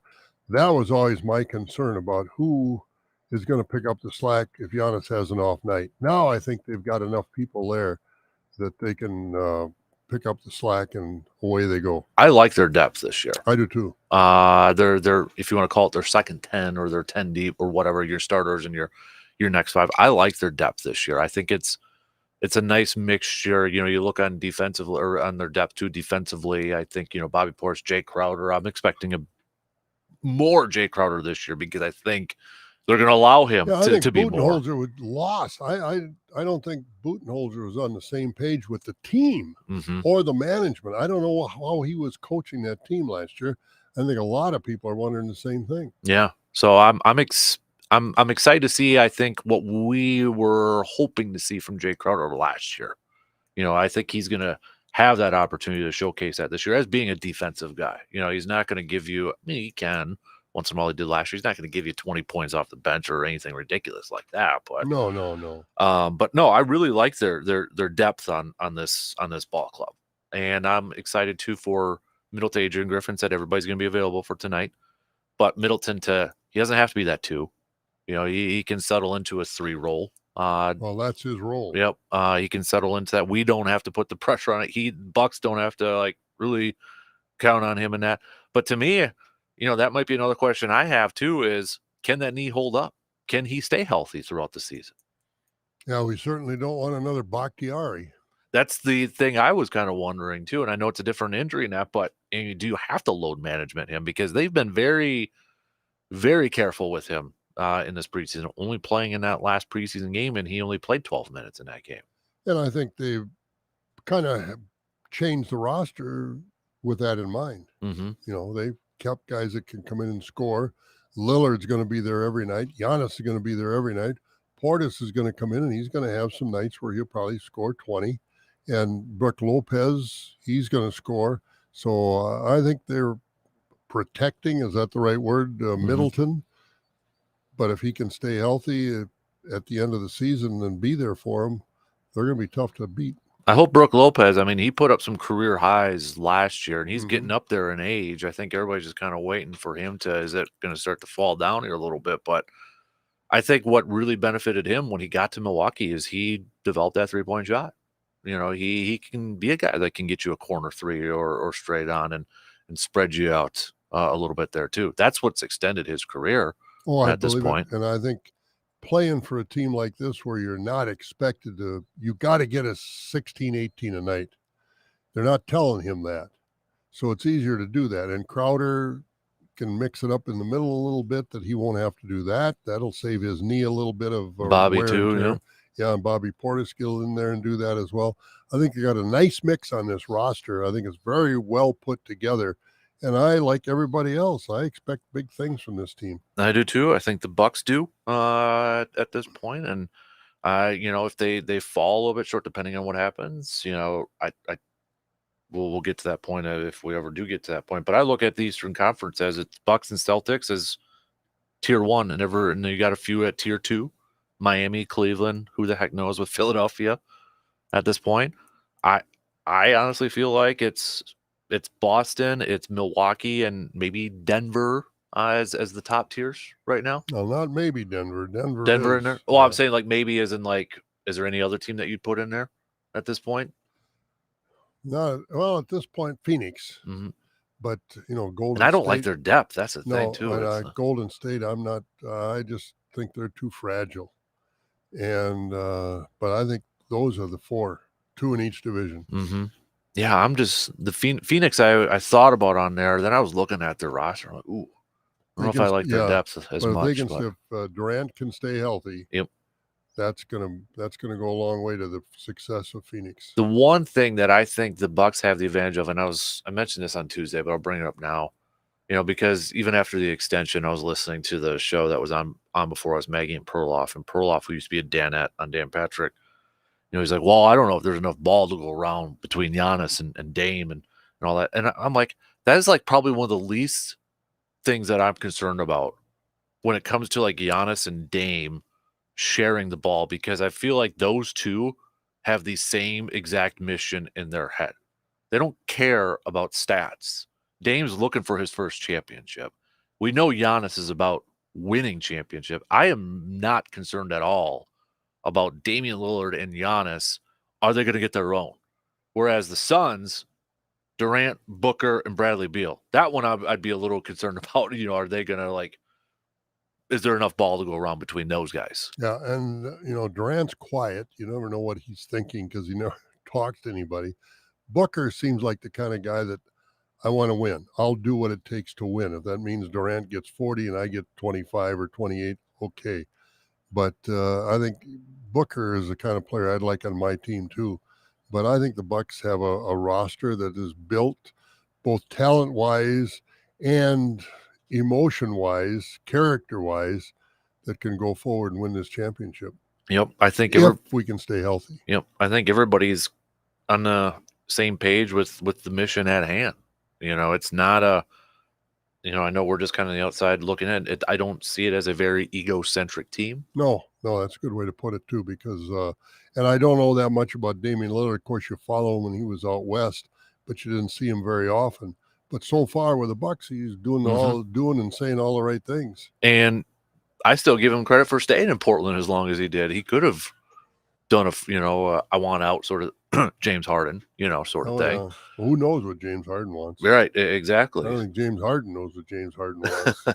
And, Lillard's just at that point now, too. He's probably, not probably, he is looking for a championship to add to his resume, for his legacy. Oh, absolutely. At that point. That's where I don't have a concern whatsoever. Is there enough ball to be shared around this Bucks team? That's the least of my concerns. One of the least ones out there. So, but are they at home tonight or what? They're at home okay. Against the 76ers. In fact, let me bring up their schedule. Still don't have a schedule in the studio, Beerman Josh, if he's listening right now. He gives us our schedules here. But kind of an interesting start to the season because they're at home against 76ers. They're at home against the Hawks on Sunday. Monday, home against the Heat. That'll be a nice little one with the whole Damian and Heat and Jimmy and all that stuff. Then Tyler Hero, the Milwaukee native.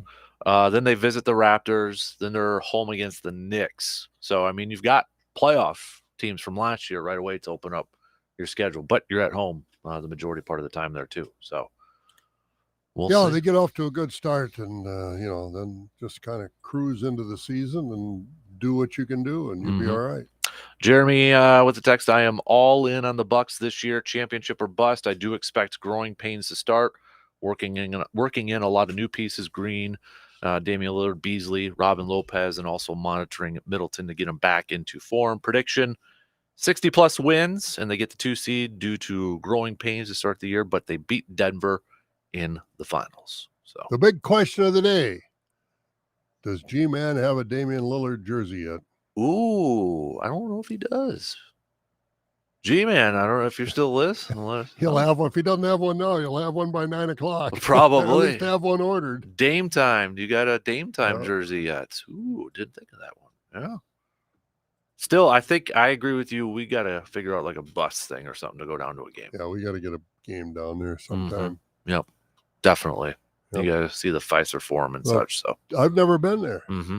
We got to. You've been there, mm-hmm. but I have not been there. And of course, it's always on a bucket list to get to some of those places. Mm-hmm. And just take advantage of this time too with this Bucks team, right? Yeah, exactly. Embrace it and live it up, and especially to see Giannis. One guy I never saw in person was Michael Jordan.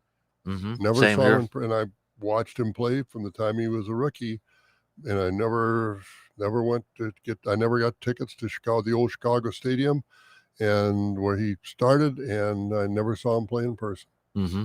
Yep. You see him play plenty of time on TV, which is like being in person almost, but it's just being there is so different. Yep, I agree. Because you can see what's going on without the camera. I mean, you can, look what's going on the bench, how he's interacting, and some of the things that he might be doing.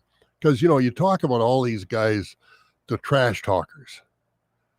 Now, from watching Larry Bird on TV and what we saw on TV, you'd never know that he was the king of the trash talkers. Yep. But if you're there in person, you can see those kinds of things. And, when he's down, they show the ball coming up the floor. Well, Larry Bird's down under the basket. The guys are on defense, and he's talking. You don't see that on TV. So being there live is so much better. Well, I mean, just ask that Michigan assistant coach about being in person to games. Yeah. Bad joke. Sorry. Oh, yeah. What a mess over there, huh? Oh, boy. I don't know how that's going to come out. I don't know. The Michigan football team and the stealing signs, what's the big deal? What I mean, they hold up these cards with pictures of a hot dog on them, or pictures of Eddie Murphy or whoever. They do. They got pictures of guys' heads on it. I don't know what they're all about. What are you stealing? I mean, it is against the rule to go to the game, like he was buying game tickets and going to games. Like you can do it during a game, like if you're playing them, but it was. And I never knew there was such a rule that you couldn't buy tickets and go to the game and doing all that stuff. So yeah, it's a rule. There's a million ways to get around that. You hire somebody to do that knows football, that maybe got a nephew playing for one of the teams. Well, I want to see my nephew play. To get caught doing something like that is stupid. Because RJ mentioned too, Bill Callahan, when he was with Wisconsin, got caught and in trouble because he showed up in a press box and looked at the roster or something like that. And that was in the early 90s over there too. So yeah, I don't understand. But here's the thing. I don't understand the rules or some of the reasons why. Well, here's I'll agree with Matt Rule, Nebraska coach. Let them have radios in the helmet. Then it solves the problem. You know how the NFL, you can talk to them. They don't have that in college. Let them have it. Then you don't have to have. Then it solves the problem. Yeah, it does. It does. Yeah, I mean, they kind of get in their own way, trying to purify the game, so to speak. And it is what it is nowadays. It's not like it used to be in the 50s, 60s, and 70s. It's a different world. We got all the technology out there. Use it. Exactly. Yep. All right, ready to do a little receiver defer? Oh, it's that time, huh? Yep. We'll take a quick break and finish up the second hour with a little receive or defer after these few words.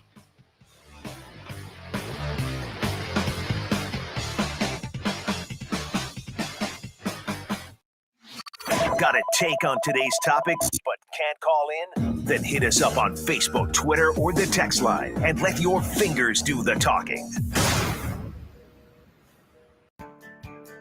My part-time service in the Army National Guard makes it possible for me to be more for the community I call home.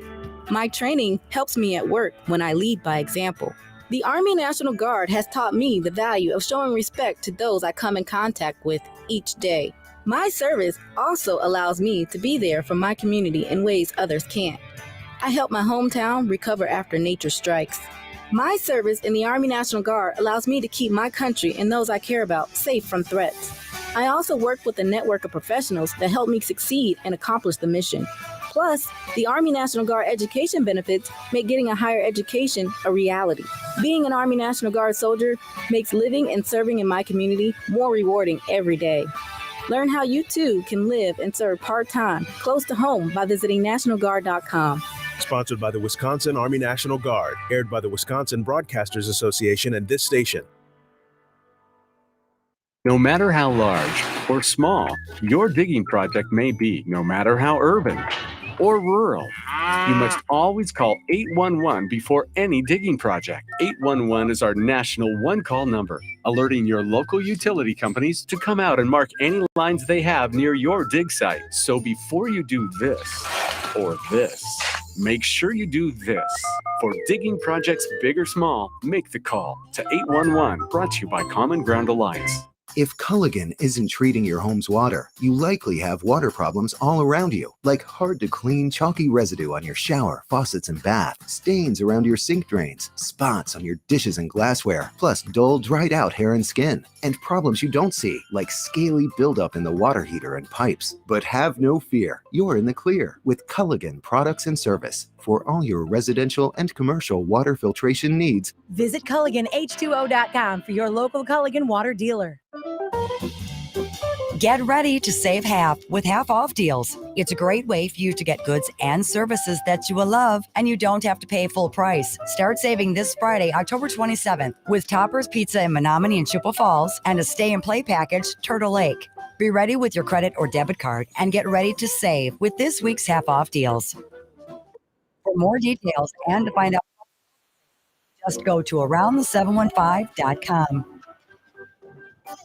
No matter how large or small your digging project may be, no matter how urban or rural, you must always call 811 before any digging project. 811 is our national one-call number, alerting your local utility companies to come out and mark any lines they have near your dig site. So before you do this or this, make sure you do this. For digging projects big or small, make the call to 811, brought to you by Common Ground Alliance.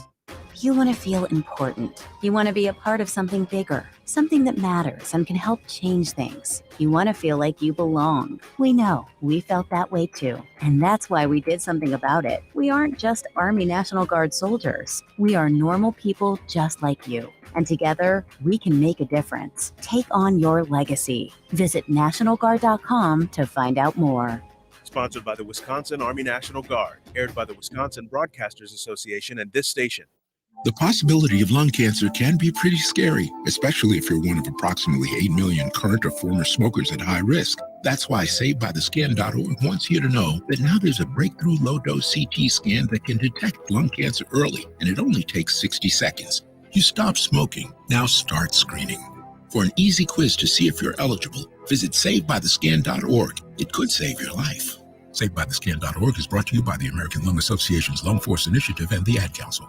He may not be the smartest sports talk host, but darn it, he gives 110% every time. Now here's your host, Dan Kasper.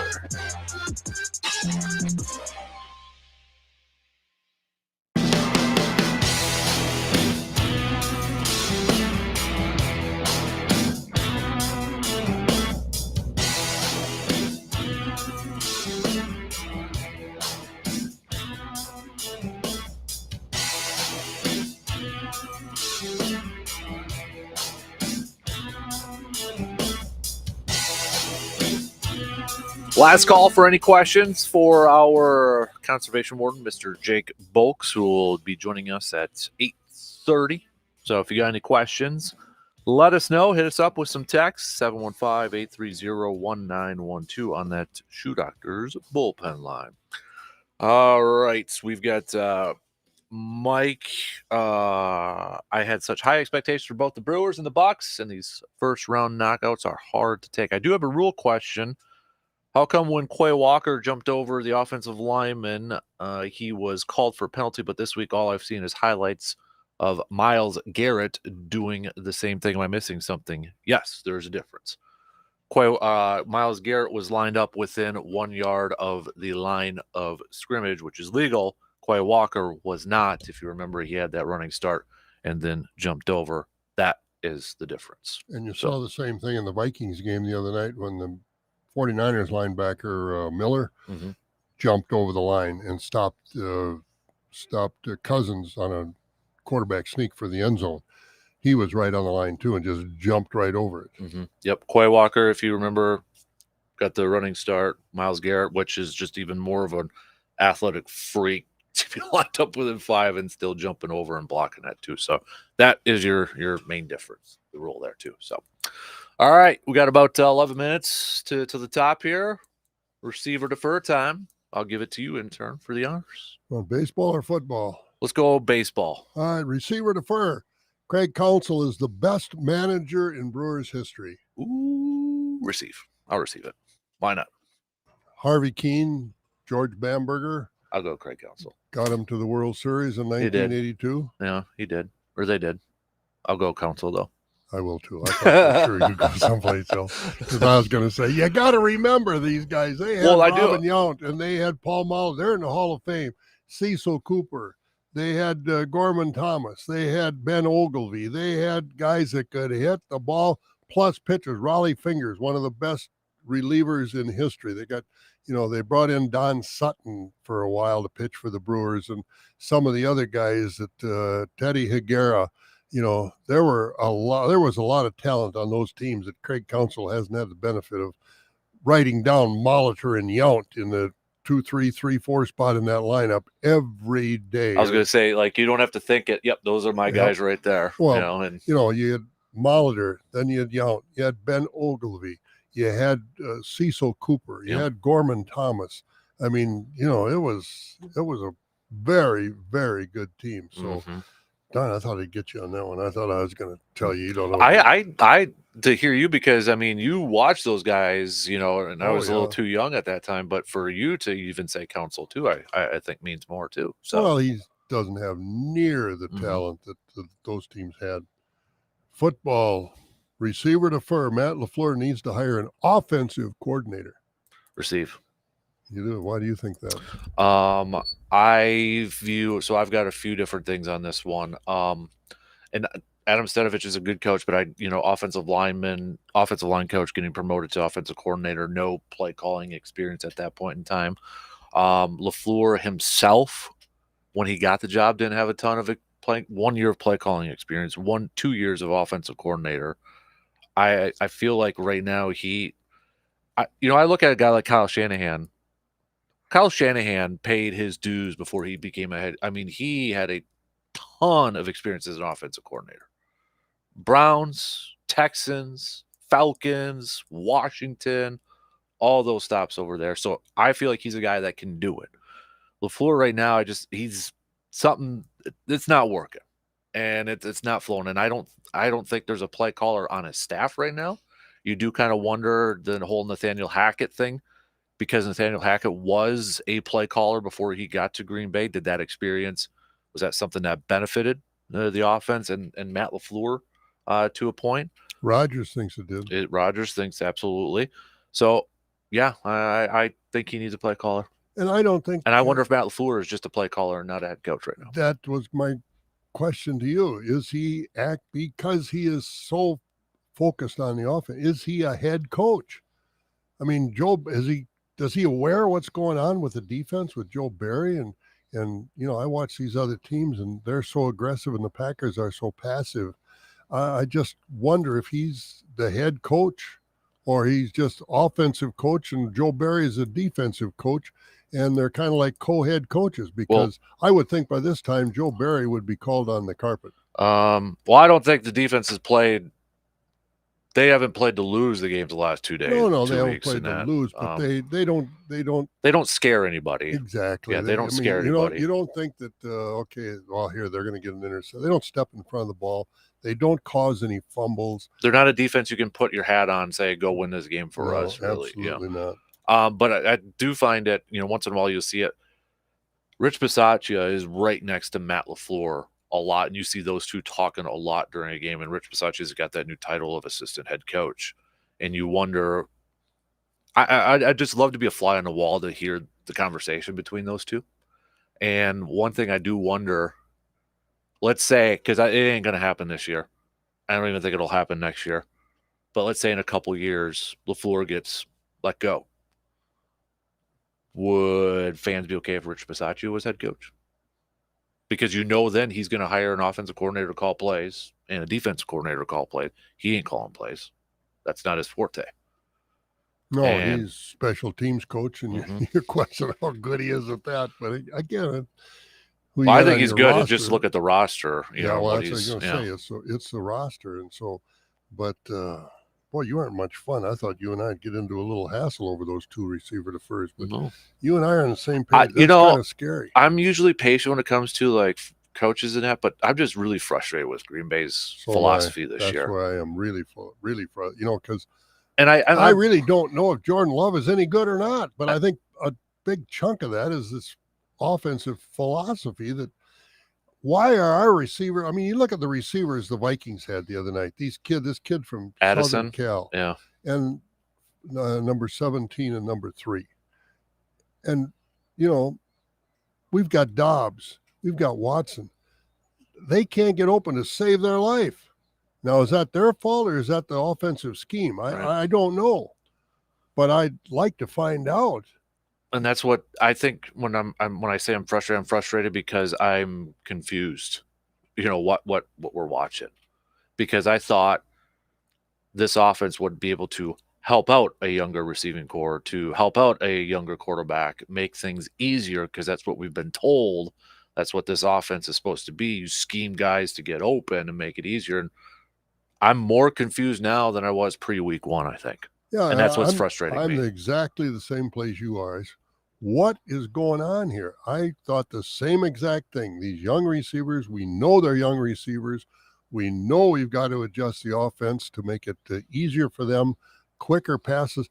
I mean, it's just not happening. The tight ends are basically a non-entity. Why are our tight ends a non-entity? And you look at every other team, and the tight ends are catching balls. Doesn't it bug you to see Travis Kelce always open, it seems like? Yes. Well, even what's his name over at the Vikings now? Hawkinson. I mean, our tight ends, it's just unbelievable. And that's why I say, is it a lack of talent on these guys themselves? Or is this offense just so bad that it doesn't help? I mean, it's frustrating to watch this offense because I would like to see our tight end Musgrave a little bit more. And again, I think this is a philosophy in the games or the play calls. Instead of being out in the flat, I'd like to see him more in the middle. Not these little like quick outs for 3 yards, 4 yards. I want to see the guy in the middle up the seam in that. I know there's been a few times, but Love's missed him, with those throws. But that's where Kelce makes his money. Oh, absolutely. Is over the middle. Well, you look at the game the other night. Maybe I don't know, it was the other night or whatever, and they had a special on the Chiefs, and he and Patrick Mahomes are in such a wave right now that he doesn't run. And Mahomes and he are on same wavelength. He doesn't run necessarily the pattern it's called in the huddle. He looks at the defense, and if they're going to be out behind him down the field, and they're going to be off to the. He just turns around 6-8 yards down the field. He throws them the ball, and they got a first down. It's that Rodgers, Devontae, Nelson, sort of stuff going on. Exactly, and it's they say, well, it takes time to develop. Well, you got to have a feel for it too, and I'm not sure. It starts with LaFleur if he's got a feel for it, or if Love does, Musgrave does. I don't know, but they've got to get better soon, because my other receiver defer is right now. Receiver defer. The Packers are one of the 3 worst teams in the NFL right now. Oh, 3 worst? Well, you got Carolina, But you play against Denver, the worst defense in the league, Yeah. and you go scoreless in the first half, you're not very good. Bottom 5 for sure, I would say. Yeah. Bottom 5. 3, 5, whatever. Mm-hmm. I'd put them in the bottom 5. And if they're in the bottom 5, going to get one of the top 5 draft choices, receiver defer, they'll screw that up too. Can you imagine, though, if they do get a top 5, top 3 pick, it is going to be an off season of nonstop. Will they draft a quarterback or not? Mm-hmm. Can you imagine and what would Caleb Williams play in Green Bay? Hey, he wants ownership, so he can get his stock. So that's, Yeah. I'll give him my stock. But Drake May is another one. That's going to be a top 5 pick. You got to the way this game is played now, with these defensive linemen being so. Well, you talked about Myles Garrett. These guys are athletes. Mm-hmm. They're not just big lugs anymore. These guys are athletes. They can run. You got to get a quarterback that can move, and I'm not sure Drake May is that answer. Deion Sanders kid. I think right now he's a first-round pick. They're saying. I think I'd go more to him than I would Drake May. Can you imagine if one of a Deion Sanders disciple plays in the cold of Green Bay, Wisconsin over there? So Colorado. I mean, come on now. That's that's the NIL part of it. Mm-hmm. If I could, these top 5 teams are horrible. I'm not coming out. Oh man, horrible and cold. I'll just tell you right now, I'm picking Minnesota to win Sunday. Yeah. Oh, so am I. Yeah. So am I. I don't think the Packers defense. I mean, Simone Biles' husband came in the game and I don't know. He missed tackles and he got penalized and. I don't know what's going on with our defense. Vikings defense has rushed 50 times more than the next defense. They're going to blitz like no other against Jordan Love and his offensive line, and I don't know how they're going to handle it. Yeah, Harrison Smith will be in the backfield more than Jordan Love. Mm-hmm. And unless something has completely changed with the offense in a few days, I don't know how they're going to stop that. No, I don't either. And because you got Elton Jenkins out, Bakhtiari's gone. I mean, our guys just aren't good enough. Yeah, our offensive line banged up too. Yeah, exactly. Oh boy, head will be on a swivel that game. Boy, it could be a rough weekend. Ohio State, what are you talking about? Badgers have Ohio State and Vikings come to Green Bay. We could get 2 massacres in Wisconsin. Hey, receiver defer. Packers have a better chance to win than the Badgers. Oh, I'll receive okay, that. There's the one positive thing we could say, right? There you go. But what's those chances? Yeah. Quick break. We'll be back for the third final hour. WAYY Eau Claire, W286CK Eau Claire, Sports Talk 105.1 and 790 AM.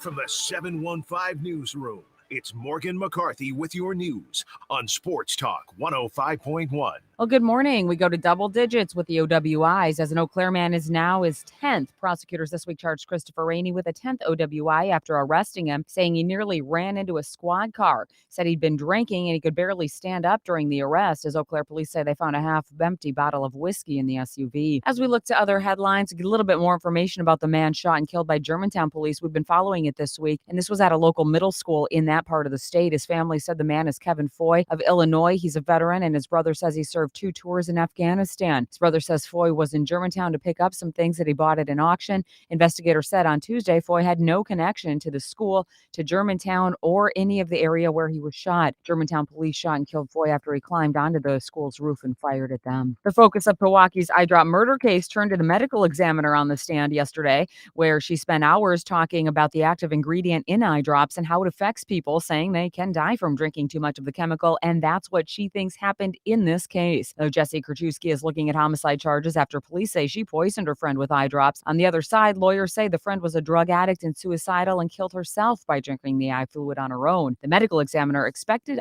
back on the stand in the trial today. Of course, if you're a Bucks fan, then you're looking forward to the season opener tonight against the 76ers. Sure, you and Casper are dribbling up and down the court with details there, hoping for a slam dunk. So we're going to talk about the season ahead. Halloween. Have you carved yet? Do you have your jack-o'-lanterns all lit up and shining? Well, if you've wondered why we do that, why do we stab a knife into pumpkins and essentially gut them out and carve them? An Irish story says it starts in the 1700s with who else? Jack. A drinker, a miser, a liar, a good-for-nothing character. The story goes the devil was chasing Jack, and Jack tricked him into climbing a tree. And Jack had with him a turnip that he was eating, and he carved out the turnip, put the ember inside, and had a light that was protected from wind and rain and other things while he wanders the earth. And the Irish brought their tradition to America, where we changed it a little bit, but that's why we do it today. When the Irish brought this tradition of the candle and the turnip to the U.S., there were not many turnips around, but we did have these wonderful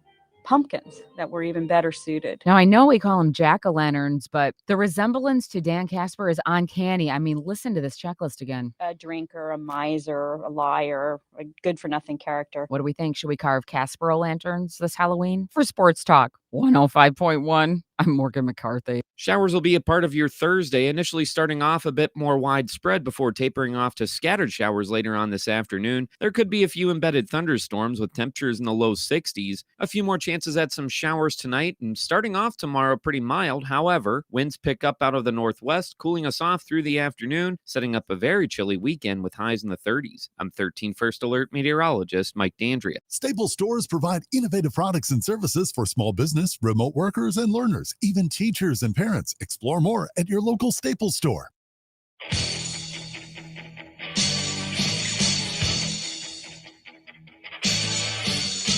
Let me ask you something. Did you name your firstborn after a football player? Hell yeah.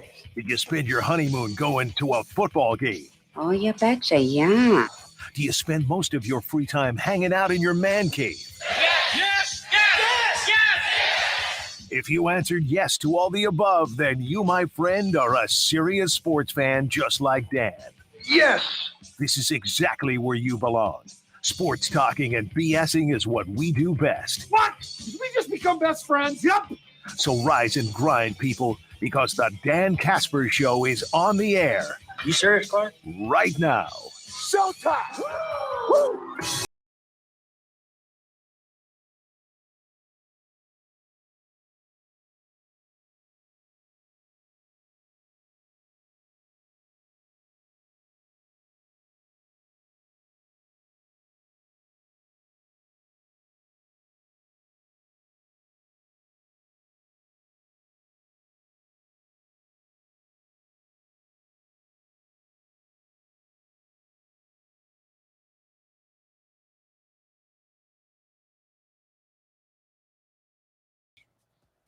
And then we might get snow this weekend.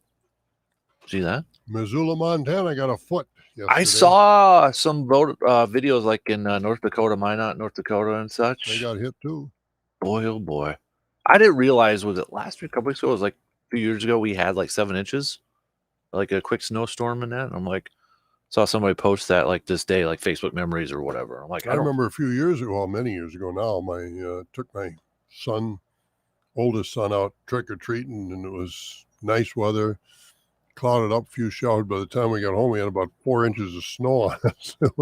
So it comes that quick. Nice. You ready for some trick-or-treaters next week? I know I you hope always, so. yeah. I like the kids coming in. You know, I know you talk about that every year. You so. bet. I like the kids coming to my house. Mm-hmm. Let them eat the candy. I don't eat it. My guy is dressing up as Captain America this year. Is he really? Yep. I thought it was when gonna he be. goes up to the house, will he say trick or treat? He's a shy little bird. He's got to warm up a little. The thing is like he is so different apparently when mom and dad aren't around. We had parent-teacher conferences a couple weeks ago, and he was with us, and he was doing that whole shy thing, and his teacher's like, "This is a completely different kid than what I see." Really? Well, So that's good. It makes me happy that he's not like that at school and that. Yeah. But yeah, he apparently Because when he comes in here and I see him, man, he crawls on. he's shy as all get out. Crawls under the desk, but he can't get away from me fast enough. You gotta be like our GM Lynn, who just keeps getting after him and that, and finally he's just like, "Yeah, I gotta talk now." So, but yep, he's going as Kids Captain are America. great. Kids are great, and and again, there are people who say, "Oh, you can't promote Halloween, ghosts and goblins, and have fun in life, people. Japers, I get sick of this stuff. Mm-hmm. Oh my goodness. Yeah. Socially correct. It's one night and it's fun for the kids to dress up and be creative. It just I enjoy Halloween, always have, even when I was a kid. Mm-hmm. So did I. So And I don't think it scarred me too bad. well, depends on the day. If it's a full moon or not. There you go. Hey, before we catch up with Jake Bulks, if you have any questions, got to do it now so we can send those on over to Jake. He'll be joining us for his outdoor tidbits at 8:30. I'm going to play a little bit of an interview that I did, and it was a gentleman that Bob and I just met the other day having lunch at Ray's place. And we got to talk to him a little bit. And, Andrew Erlob, who is a member of the U.S. men's national ski jumping team, USA Nordic team there. Young man and just in town for a few days. He's a Eau Claire native, but just in town for a few days. And he's got to go back to Norway for training and such. But, after I talked to him a little bit, you talked to him a little bit, I said, let's come in and you chat for a little bit longer and kind of get to know your story and everything that's going on in your life right now. I mean, 22, 23-year-old kid, and what a head on his shoulders. And what a life experiences he's already had. I mean, Mm-hmm. he's comfortable in the world. I said, what about going to, and you got to go from Lillehammer to wherever they go to around the mountainous countries of Europe to go to the next venue. I would take the train and, to be able to, comfortably use the train system in Europe, which is a fantastic system. I've been on it, and it's just wonderful. But he's comfortable with all that. Oh yeah, we do that, and I do this, and I do that. It's wonderful at that age that this kid is so comfortable and confident in his abilities. Absolutely. So it was about a 40-minute conversation. So I'm just going to play a little bit here, but part of it too, we talk about the Olympics, and obviously that is a goal of his. But he had an interesting. He told me about leading up to the latest ones, the Beijing Olympics, and how close he was, and then his mindset about what happens right before that and after. Really interesting. Again, factoring in his age and how he thought that. So I'm going to play that part too. But here's just a little bit of my chat with him just the other day. Being at your age, essentially living across the world. Yeah. How long have you been in Norway right now? Has it been about a year, a couple of years, or?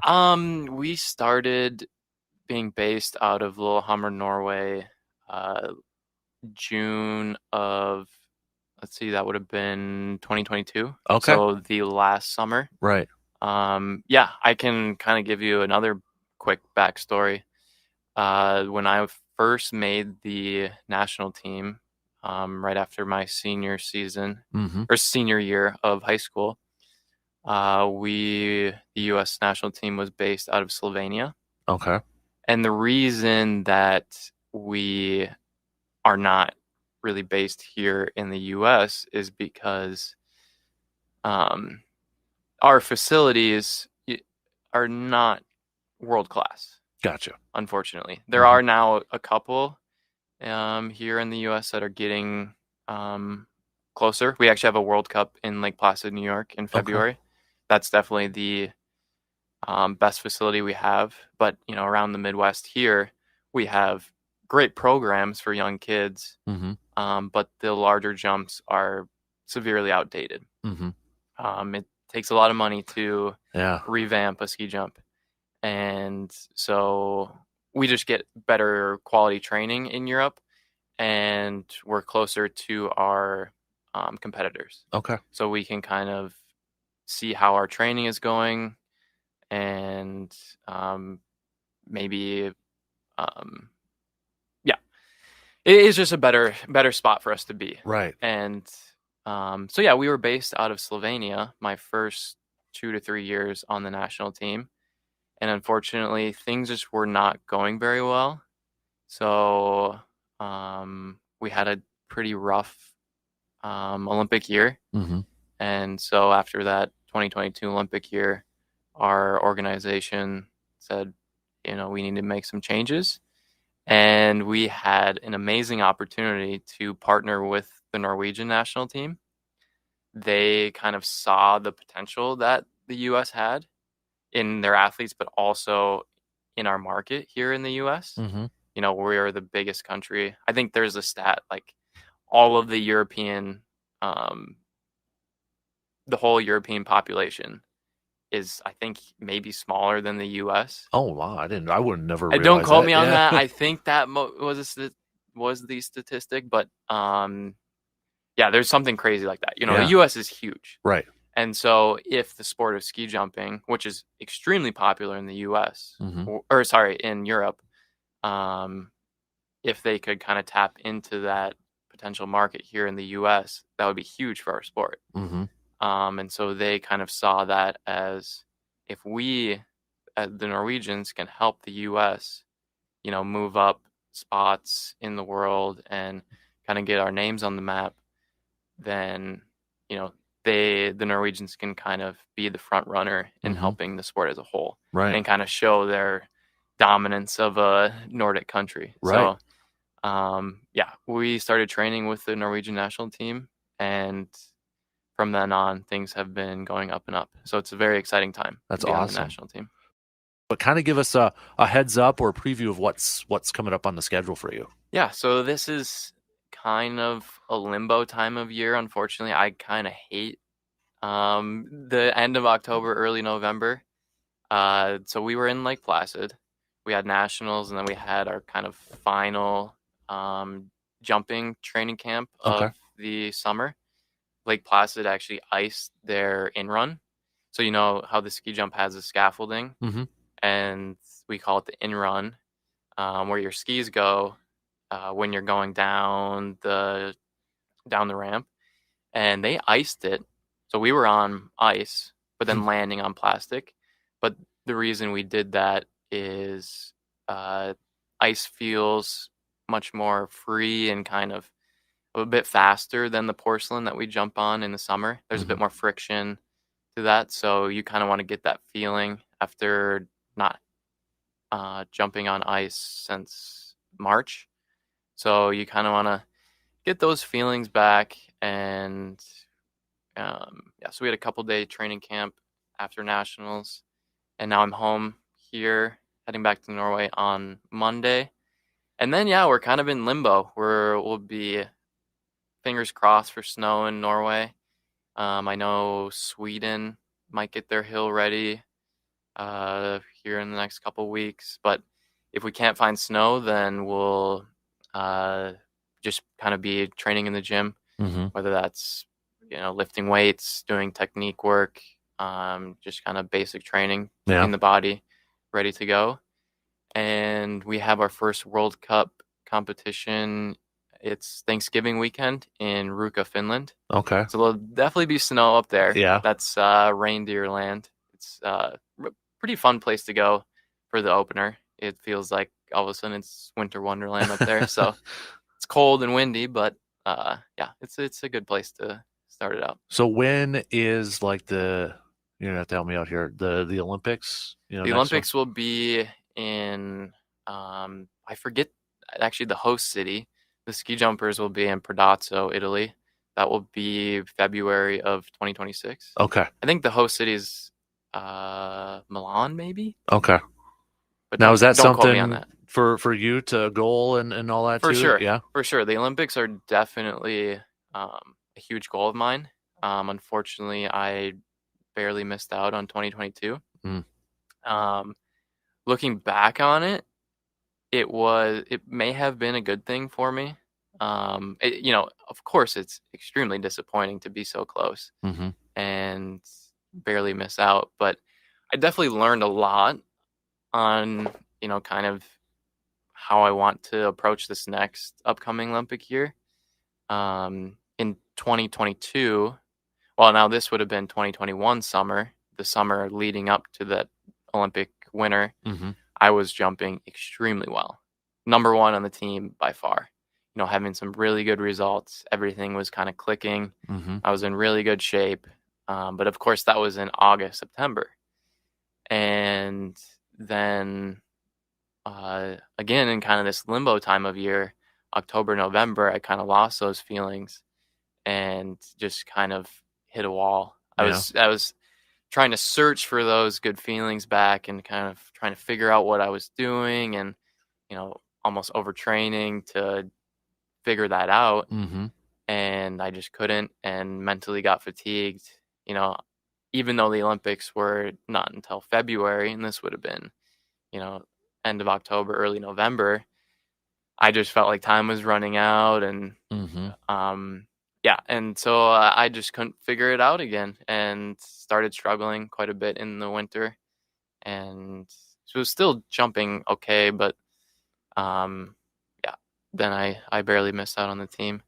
And I think it was a really good learning experience. And even if I would have ended up making the team, I would not have done well, unfortunately. So I think, it wasn't really worth it. You mentioned the learning experience from probably like a mental standpoint, and then, but also I would imagine it gives you the confidence that you could do it because you were so close. Exactly. Yeah. That's awesome. Yeah. And my teammates who went to the Beijing Olympics, they said it was pretty brutal. Yeah. With COVID going on and kind of all the political tension as well. Yeah.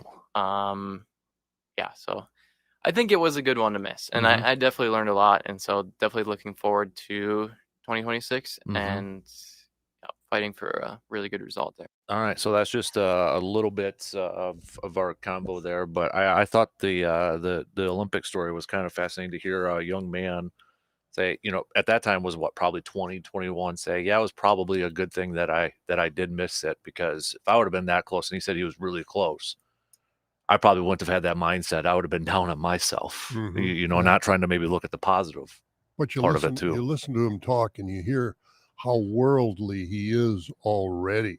I mean, comfortable talking about going to these other countries, just like, we go to Green Bay or Madison or Milwaukee. He's going to, up where the reindeer are, and he's going to Sweden. He's going all over the place, and he's just so comfortable. It's interesting, excuse me, when I was talking to him, I said, well, why you guys go all the way to Lillehammer? Why don't you go to a place like Calgary? They hosted the Olympics, and I've been on top of those ski jumps, which are, you get on top of those ski jumps, you're way up in the air. And he said, well, I've jumped there, but they're dismantling that whole Olympic Park in Calgary, Canada. So the jumps aren't available. So North America, and like you said, Lake Placid is where we have our Olympic worthy jumping venue, but they're not that much in North America. And as he said, the population of Europe versus, a lot of people don't realize Germany is, we talk countries over there and states. Germany is just about the same size as Wisconsin. So it's not like, you got countries like that. These countries over there are, very doable and, like go country to country. Well, Germany's the size of Wisconsin, and so some interesting things that he was talking about. The only question I would have asked him, being in Norway, do they serve lutefisk at the training table? Lutefisk and lefse, if that's a prescribed meal for ski jumpers. Right. Well, that's one of the things I did ask him too. I'm like, I have to imagine you have to watch what you eat, diet wise. Yeah. And he said, yeah, skinnier is definitely better in his profession. Right. Oh, now, yeah, too. yeah. So, You don't want to, the more you've got wind resistance up there, the slower you're going to be. But the thinner you are to cut through the snow, or cut through the air. But I was talking to him, but when I watch these ski jumpers, I always watch them come off the end of the jump before they go in the air. And I said, what's, because I don't know how they do it. What's the critical way to do it? And he was explaining to me what they're trying to do. And of course, they've got their skis in the shape of a V now. I remember years ago, they used to be together. And he was explaining all this, the aerodynamics of it all, and what they're trying to do when they get to the end of the jump.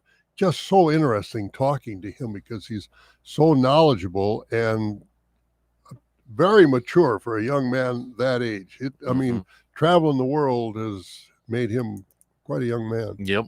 And he talked about too, because when he was in high school over here at Memorial, and he was traveling quite a bit, and he gave a shout out to Memorial, to his teachers, for, kind of being very adaptable to him. And he said he took, because he's still taking some online classes at University of Utah right now too. But he said there was like his German teacher at high school. He didn't mention Herr Schmidt. Was it? Is it okay? He's like, you're going to Europe and you're having these world experiences, just record yourself speaking some German and, that sort of stuff over there. So, that's, that's probably but to have the more support of valuable teachers than- and that too. than going into the classroom and doing it. Yep. Yeah. So, but that was nice to hear the support from, his school and teachers too, to be able to chase that dream and that. So definitely an inspiration for youngsters out there. Yep. And we'll have to keep following him as he, and I'm going to be watching when I watch, because, it used to be the Wide World of Sports. I don't even know if that's on anymore. They used to have ski jumping from all over the world, and it's not as prevalent as it used to be on the air. But if it's on the air now, I'm going to be watching, see if I can see Andrew jumping, see how he's doing. Yep. He said he's going to email us and check in with us, because the good. next time he's back in town, I think he said March. That's not going to be the next time. Well, if you got his something contact, like that. tell him to make sure of his schedule, so we know where he's going to jump in case it's going to be on TV. I'd love to see him jump. Yep. But he also this past summer, I think he said it was, silver and bronze medalist at the U.S. National Championships. He kind of downplayed it. He's like, yeah, World one is a little bit more, and Olympics a little bit more important than those though too. But can you imagine standing at the top of the ski jump, and as he said, it's ice. Yeah. Can you imagine? No. I mean, I'd have had to have chains or studs on my skis to slow. I mean, coming down on a sheet of ice that you've got to be so precise and so your technique has to be so perfect. I mean, I'd slide right off the side of the hill, but these guys and gals, down they go and land on that plastic. It's something. And like I said, when I was in Calgary, and we were on one of our tours, and we had lunch at the top of the ski jump. We had gone down the bobsled ride on a modified bobsled, but we were up at the top having lunch up there, right up in the top of the house, the ski jump house. And these guys and gals were, not as far away from me to you. We had big windows on the side, and I'm standing there, and they're going off this ski jump that, if I would have been outside, I'd have had to have a parachute on. I'd have been afraid I'd fall off. It was so high in the air. But these guys, to overcome that initial, I'm sure they do it in stages to get to the top. Yep. But it's unbelievable when you stand at the top of one of those ski jumps and watch and look at these guys, because you got all you can do just to see off the end of the hill. And these guys are flying into the air and then landing. I mean, you better not have a depth perception problem. Yep. But it's quite a sport. It really is. And I admire those people that can do some of those things like that. Sounds like too. He kind of start young. Yeah, he started at 5. And it sounds like he kind of got because his parents started skiing when he did. And now I think he said his mom and sister now do the Birkebeiner. Oh, good for them. But they all kind of started at same when he was 5. But they never leave the ground to do the Birkebeiner. They don't go very high in the air on the Birkebeiner. But I thought it was cool. Like he started it, so they started doing it too, and now they're doing Birkebeiners, and he's in Norway and across the world jumping off big hills. Good for him. Definitely. So big thanks to Andrew. If you want to listen to our whole conversation, it's up on our websites and all the podcasts. But we'll have to stay in touch with him so we can pass along to the listeners too. Watch the ski jump from Lillehammer this weekend. Might see Andrew be on TV, wherever it is. I don't know. Yep. But we'll try and do that. Absolutely. All right, let's take a quick break here, and then we'll do our outdoor tidbits with Mr. Jake Bolks coming up in just a few minutes.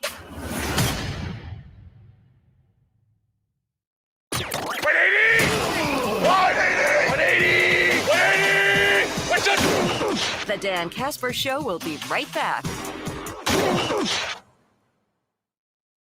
Are you ready to discover a hidden treasure trove of home improvement wonders while giving back to your community? Look no further than the Chippewa Valley Habitat for Humanity Restore. At the Restore, you'll find an ever-changing selection of quality furniture, appliances, building materials, and so much more, all at unbeatable prices. But here's the best part. Every purchase you make at the Restore supports their mission to build affordable homes for families in need right here in the Chippewa Valley. It's shopping with a purpose, making your house a home while making dreams come true for others. So whether you're looking for a stylish new piece for your living room or tackling a DIY project, make the Restore your first stop. Chippewa Valley Habitat for Humanity Restore, where every item tells a story and every purchase builds a brighter future. So get shopping at the Restore, located at 145 North Claremont Avenue in Eau Claire. And for more information on the Chippewa Valley Habitat for Humanity, simply visit their website at cvh4h.org. My part-time service in the Army National Guard makes it possible for me to be more for the community I call home. My training helps me at work when I lead by example. The Army National Guard has taught me the value of showing respect to those I come in contact with each day. My service also allows me to be there for my community in ways others can't. I help my hometown recover after nature strikes. My service in the Army National Guard allows me to keep my country and those I care about safe from threats. I also work with a network of professionals that help me succeed and accomplish the mission. Plus, the Army National Guard education benefits make getting a higher education a reality. Being an Army National Guard soldier makes living and serving in my community more rewarding every day. Learn how you too can live and serve part-time, close to home by visiting nationalguard.com. Sponsored by the Wisconsin Army National Guard. Aired by the Wisconsin Broadcasters Association and this station. Jim Gaffigan here with some more Straight Talk. Now you can get a Walmart Plus membership, plus not pay for it, because it's included with Straight Talk wireless plans. You get free delivery with Walmart Plus, plus a Paramount Plus subscription included. Plus, you pay less for gas. That's a lot of pluses. Only Straight Talk gives you unlimited 5G data and Walmart Plus included on select plans for free. Straight Talk Wireless, available at Walmart. Requires service on Gold or Platinum Unlimited. One offer per eligible account. Paramount Plus Essential Plan only. Separate registration required. Additional terms apply. Join us and other Brewers fans for a fantastic spring training trip of a lifetime in beautiful Arizona.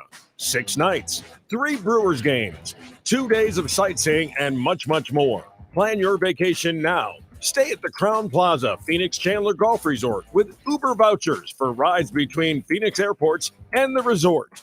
There's a welcome reception, daily breakfasts at the resort, 3 Brewers spring training games, professional guide with motor coach transportation to Sedona and Tucson, hosted by Arizona Baseball Tour staff. There's a souvenir t-shirt and 1 complimentary bucket of range balls per person at the resort golf course driving range. It will be an exciting, fun-filled excursion with memories for a lifetime for everyone. The Brewer Spring Training Trip to beautiful Arizona. Don't miss it. For more information, get to this station's website and begin your vacation today. Get ready to save half with half-off deals. It's a great way for you to get goods and services that you will love, and you don't have to pay full price. Start saving this Friday, October 27th, with Topper's Pizza in Menominee and Chippewa Falls and a stay-and-play package, Turtle Lake. Be ready with your credit or debit card and get ready to save with this week's half-off deals. For more details and to find out about all the savings, just go to aroundthe715.com. Hey, you. The one on the couch who just told your friend you can't go out because you're busy? Ready to get real about your psoriasis? When your current treatments don't do enough to help control the inflammation beneath the skin, causing plaques and pain, stressing and scratching, it's time to stop hiding and get real with your dermatologist so they can help you get clear. Get real clear about psoriasis at letsgetrealclear.com. Sponsored by AbbVie. More than the scores. More than the news. It's Sports Out the Squeaker. The Dan Kasper Show. Answering your questions and giving you the tips you need to be successful and safe in the outdoors. It's time for your outdoor tidbits. Have a question you'd like answered by Jake? Send it to us, and we'll ask for you. Deer hunters probably noticing a lot more deer moving around. Scrapes are popping up, maybe even seeing them on the roads here a little bit. Maybe trail cameras starting to pick up a little bit. I was bowling last night, and I was talking about deer hunting, and I said, I haven't been for years. I got to take my rifle back out and have somebody look at it and get it ready to go. He said, well, if you want to go deer hunting, he said, I got 2 farms nobody hunts, and I got deer running all over the place. So what the heck? I might be hunting in a zoo if I Look go at back that. hunting this year. I don't like that, There man. you Look go. at you. All right, That's Jake, right. you know who to double check on his tags and that now. Just saying there, man. Oh, yeah. Well, it sounds like I just need to get permission with them. Exactly. there you So, have you been able to get out to the woods at all, Jake, to do a little hunting yourself, or not quite yet?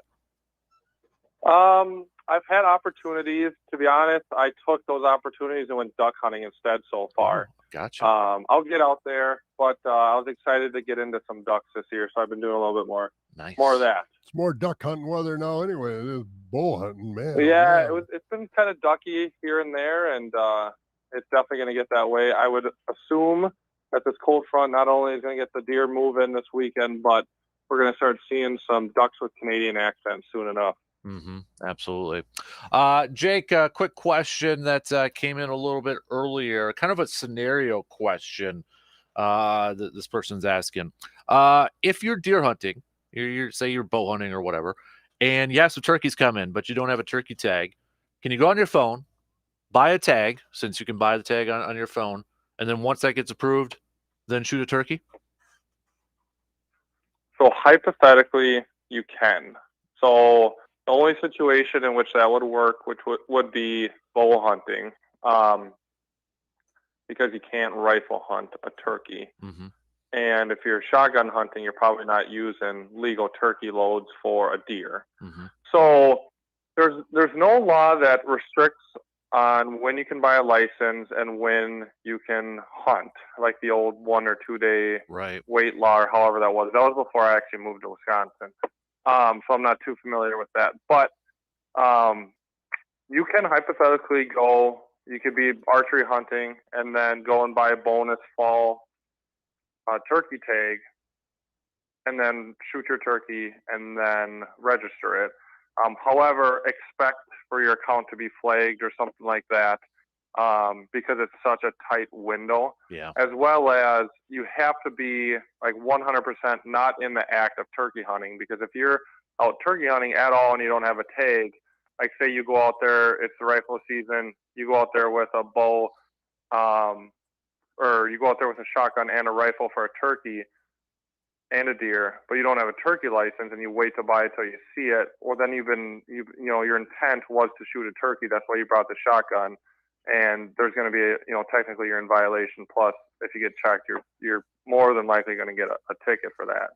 So the best thing to do is what I encourage everyone to do is either buy your patron's license at the beginning of the year, then you get everything, then you're always covered, pheasants, turkey, fall turkey, spring, everything, or just really make sure, like if that's even a possibility, you've seen turkeys on your camera in the area, just buy the $10 tag and just have it there so you're ready, so you don't get in any sort of ethical or legal situation. Would that be kind of the same thing if you were, say, deer hunting and you shot your buck, and then you're sitting in your stand and you buy a bonus tag that's still available, and then you end up shooting a doe? Kind of maybe the same thing where it might get flagged because of the timing with that? Yeah, it's going to be close, but, in that situation, if you have a legal buck tag and you shoot a buck, then, you were legally hunting. Once you, shoot that buck, and if you don't have any doe tags, like at that point, you got to, you're done hunting because you don't have any tags. So before you even go back up in your stand, you'd have to buy that bonus antlerless tag, otherwise you'd be in violation. Mm-hmm. Yeah, because so just always before. Oh no, I was just gonna say before you go up in that stand, the blind, or sit on a stump in the middle of the woods, you just really want to make sure, and whether it's buy it or double check that you bought it in the past, and make sure you have those tags for the potential animals you're gonna harvest when you're out there. Mm-hmm. Yeah, I remember those days, especially like during rifle season. If you didn't get that tag beforehand, you had to wait like 2 or 3 days or whatever it was. After the season started, before you could head out to the woods. The good old days of going to a gas station and getting your tags yet back in the day. Well, the good old days that you didn't get it before the season started, you were out of luck. Yeah. You're done. Mm-hmm. Yeah, nope, I remember that, and I believe there was you couldn't hunt the 24 hours before, the day before. That went away right before I got here too and stuff. So definitely they've opened it up. They've opened it up so you can basically hunt almost any animal in the fall any day without restriction. It's just the main thing is that you get that license and hunt within those shooting hours for whatever species you're hunting. Mm-hmm. Jake, with the deer moving around quite a bit, I mean, I saw one cross in front of me of Claremont early this morning already by the college up there. You're probably going to, with the rut going on too, a lot of maybe potential accidents out there. We've talked about a few times where if you want to keep that deer, what to do. But if somebody hits a deer, do they have to call a DNR or do they just call the police? And do they even get a hold of you in a situation like that? Yeah, so you technically don't need to contact like well, if you're not going to keep the deer, you don't have to contact the DNR at all. Like if you hit the deer and you're not a deer hunter, or you hit a doe, you don't want it, you don't have to contact us at all. The only time you got to contact the DNR with a car killed deer is if you want to keep it. So if you hit that buck, you hit that doe, you want to keep it, then you have to either go online and register that deer as a car kill, or call our car kill deer line, which is like a 608 area code number, and just report like, hey, I hit a buck with my car here on this date at this time, and then the system will automatically register it for you. But if you just hit one and that's it, you just need to do the insurance thing, then you just call the sheriff's department non-emergency line and report that you're in a car deer collision, and then they'll either decide to send an officer out there to help you if you need it, or if it's no damage but you need a police report, they'll probably just have you fill out an after the fact report so you can turn it into your insurance. So to answer your question, you don't need to call a DNR most times. Just call the sheriff's department if you need some help with your vehicle. Gotcha. And I know, or if the deer is struggling, that's something I forget. If the deer is still alive and it needs to be dispatched or euthanized, call the sheriff's office, especially if it's at night, stuff like that, because there's a lot more of them on 24 hours a day than just me. So call them and say you just hit a car kill, you're okay, but the deer's in the ditch and needs to be euthanized. Mm-hmm. Jake, I know we're less than a month away from rifle season opening up here too, so I'm sure a lot of people are maybe thinking about sighting in their rifle or getting ready for that. Any tips or any suggestions, maybe safety wise, because I'm sure more people are going to be heading out to the woods or maybe even shooting ranges to get those rifles sighted in here for a few weeks, or from rifle season starting up here in a few weeks? Yeah, I would say the easiest and best way to do it is just pay the $5 or $10 that some of these local sportsmen's clubs or shooting ranges ask for. Support them, because usually those funds go right into maintaining the facilities. And go in there and sight it in on a nice shooting range.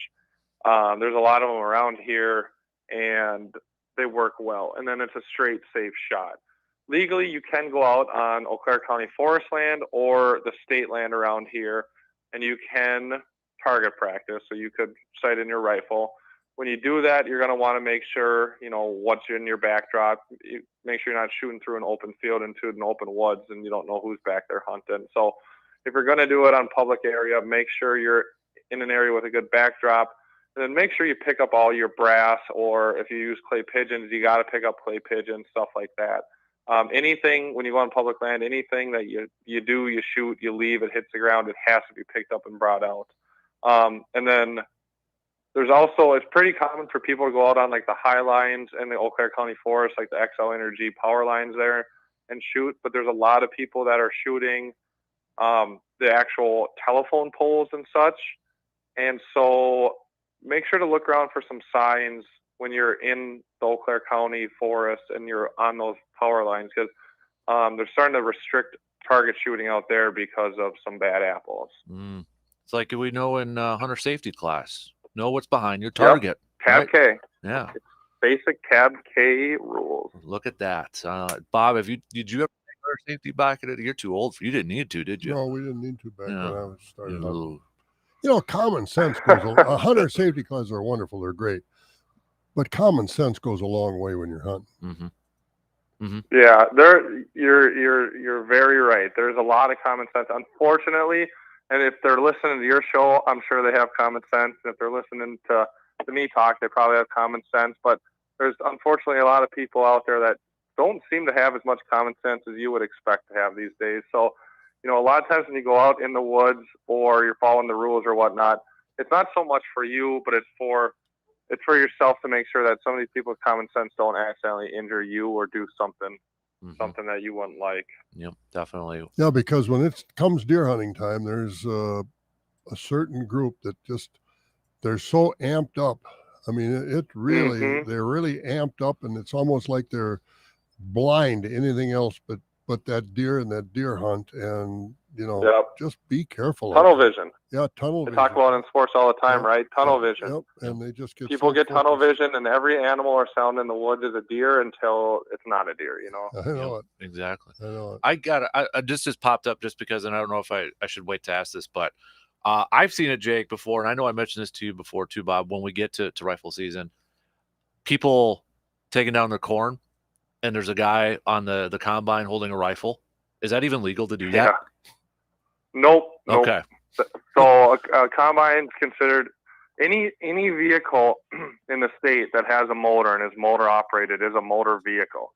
And so on any motor vehicle, you cannot have a loaded firearm. So there's nothing that says you couldn't have like an uncased, unloaded one there, just like in your personal truck and stuff like that. But you can't have any sort of loaded stuff. And obviously, if you're combining, a lot of times it's at night in the fall and stuff, so you can't be hunting after hours anyways. And you can't, even if you park the thing, you can't shoot from the top of it if it's during day hours, just like a vehicle. You can't shoot from inside a vehicle even if it's off. So if it's got a motor and it runs at all, you can't have any sort of loaded firearms on it, in it, with it, anything like that. Yeah, I couldn't believe it when I saw that a few years ago. There was a guy driving a combine, and there was another guy hanging off from the side holding a rifle. I'm just like, that is so. That's illegal to ride on the combine with a loaded rifle. It'd be illegal, to ride on any vehicle with a loaded rifle. It's the same as like an ATV or, even if you sit in the back of your pickup truck while you're going from, drive location to drive location, not only is it dangerous, but, it's not legal. You just can't have a loaded firearm, no matter what your intention is. So the best thing to do is always unload it. And I really encourage people, and, we saw this last year, unfortunately, with an incident, is like, once the shooting hours are over, once you're walking out, especially if you're with other people, if you're walking out of the woods, there's no reason, unless there's some accident reason you need to have a loaded gun. People don't handle rifles every day, so you never know what's going to happen. And if you wait to unload your gun at the truck for the simple reason of you wanted a loaded gun while walking through the dark, then it opens up opportunities for you to slip and pull the trigger, for the dog to hit the trigger, to unload it with more people around and accidentally shoot someone. And I just really encourage people to unload when they're done hunting, unless there's, like I said, some specific reason you have to have it loaded when you're walking out of the woods or something. Just unload it for safety reasons. Quick question. When you're hunting and you're the lucky guy that gets to drive the woods, and it's half mile or a mile around, somebody else is going to drive around in the stand with the pickups or with a pickup, and they'll bring you back. And I think the law has changed. I don't know, but I want to find out right now. So all of a sudden you got a half a dozen guys driving this woods, and a couple of guys are standard, and they take their pickups, and they got to come back that mile around or whatever it takes to get back to where they started. Do they have to have, they got to have them unloaded, obviously, but do they have to have them in the case to come to ride back around to get their pickup? No, not anymore. Okay. So back in the day, definitely, like even if your zipper wasn't all the way zipped up, I heard that there were tickets being written. But today, there is no case requirement, at least with the state of Wisconsin. There might be some case, there still might be some states out west, stuff like that. So, anytime you go any other state, don't just assume Wisconsin laws are laws out there. But in Wisconsin, nope, you don't. I mean, if you never bought a case a day in your life for your rifle, you're good to go. But you can't ride with it. But before you jump in, Just don't have it. Just don't have it loaded. So you can Very good. You can put it. I don't encourage this, but you can put it between your legs in the front seat. Just don't have it loaded. Right. Okay. Because that is a change from when I first started hunting. Mm-hmm. Yeah. Oh, definitely. That's a change for most hunters. Yep. Mm-hmm. Jake, appreciate it as always, man. I know we're going to have a lot more to dive into, so you might have to come in and right before rifle season and maybe do a long form one if you're up for it. Oh, I'm always up for it. I was thinking the same thing. No, that sounds great. We'll work it out here in the next couple of weeks. Awesome. Thanks, bud. Well, best of luck if you do head out to the woods or the water, and we'll catch up with you soon, okay? Thanks. You guys too. Have a good one. You too. There you go. Jake Bolks, conservation warden, here joining us. Yeah, we'll get him in right before rifle season. I was going to ask him about, just thought of it now, but with all this rain and having campfires, if that's been eased up a little bit. Still be careful, but we've got plenty of moisture now, but the fire danger. Yeah, the fire danger. So I don't know if it's lessened as far as campfires. It was wet in the woods yesterday, I'll tell you. I'll bet it was. I didn't see any pictures posted either. No, but it was wet. Yeah. I had to dry out the bow and It's going to the be gear wet out and there that, this so. morning. I stepped out and it was sprinkling here a little while ago. Mm-hmm. All right, let's take our final break, and then we're going to wrap things up here this morning. We'll be back in just a couple minutes.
All right, let's wrap things up here. We got Bucks basketball, first game of the season tonight. You can catch that on the radio dial, 105.1 FM and 790 AM. Coverage will begin at 6. Tip time, 6:30, as they welcome the Philadelphia 76ers to town.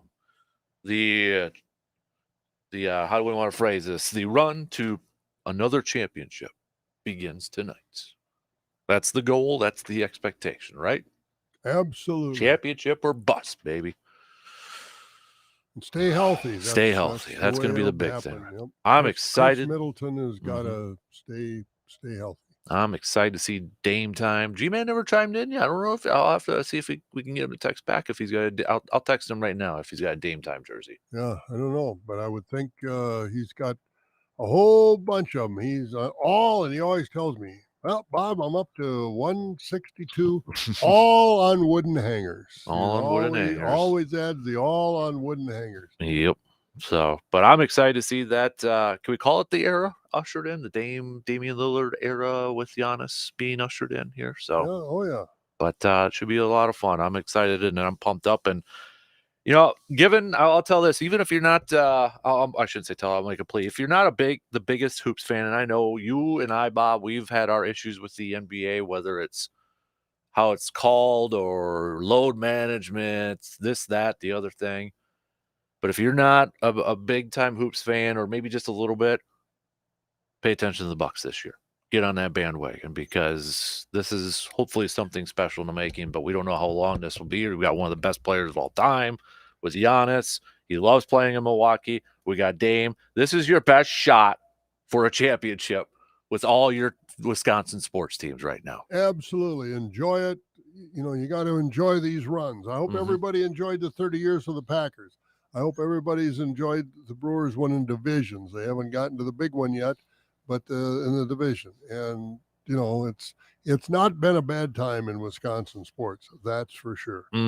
Could be a lot worse. Oh, boy. Holy moly. Just ask some franchises right now. Oh, absolutely. There's a whole bunch of them. So if you're not the biggest hoops, I know some of the games can be kind of hard to watch and that, but people say, I don't watch the last 3 minutes in an NBA game. And to a certain extent, they're right.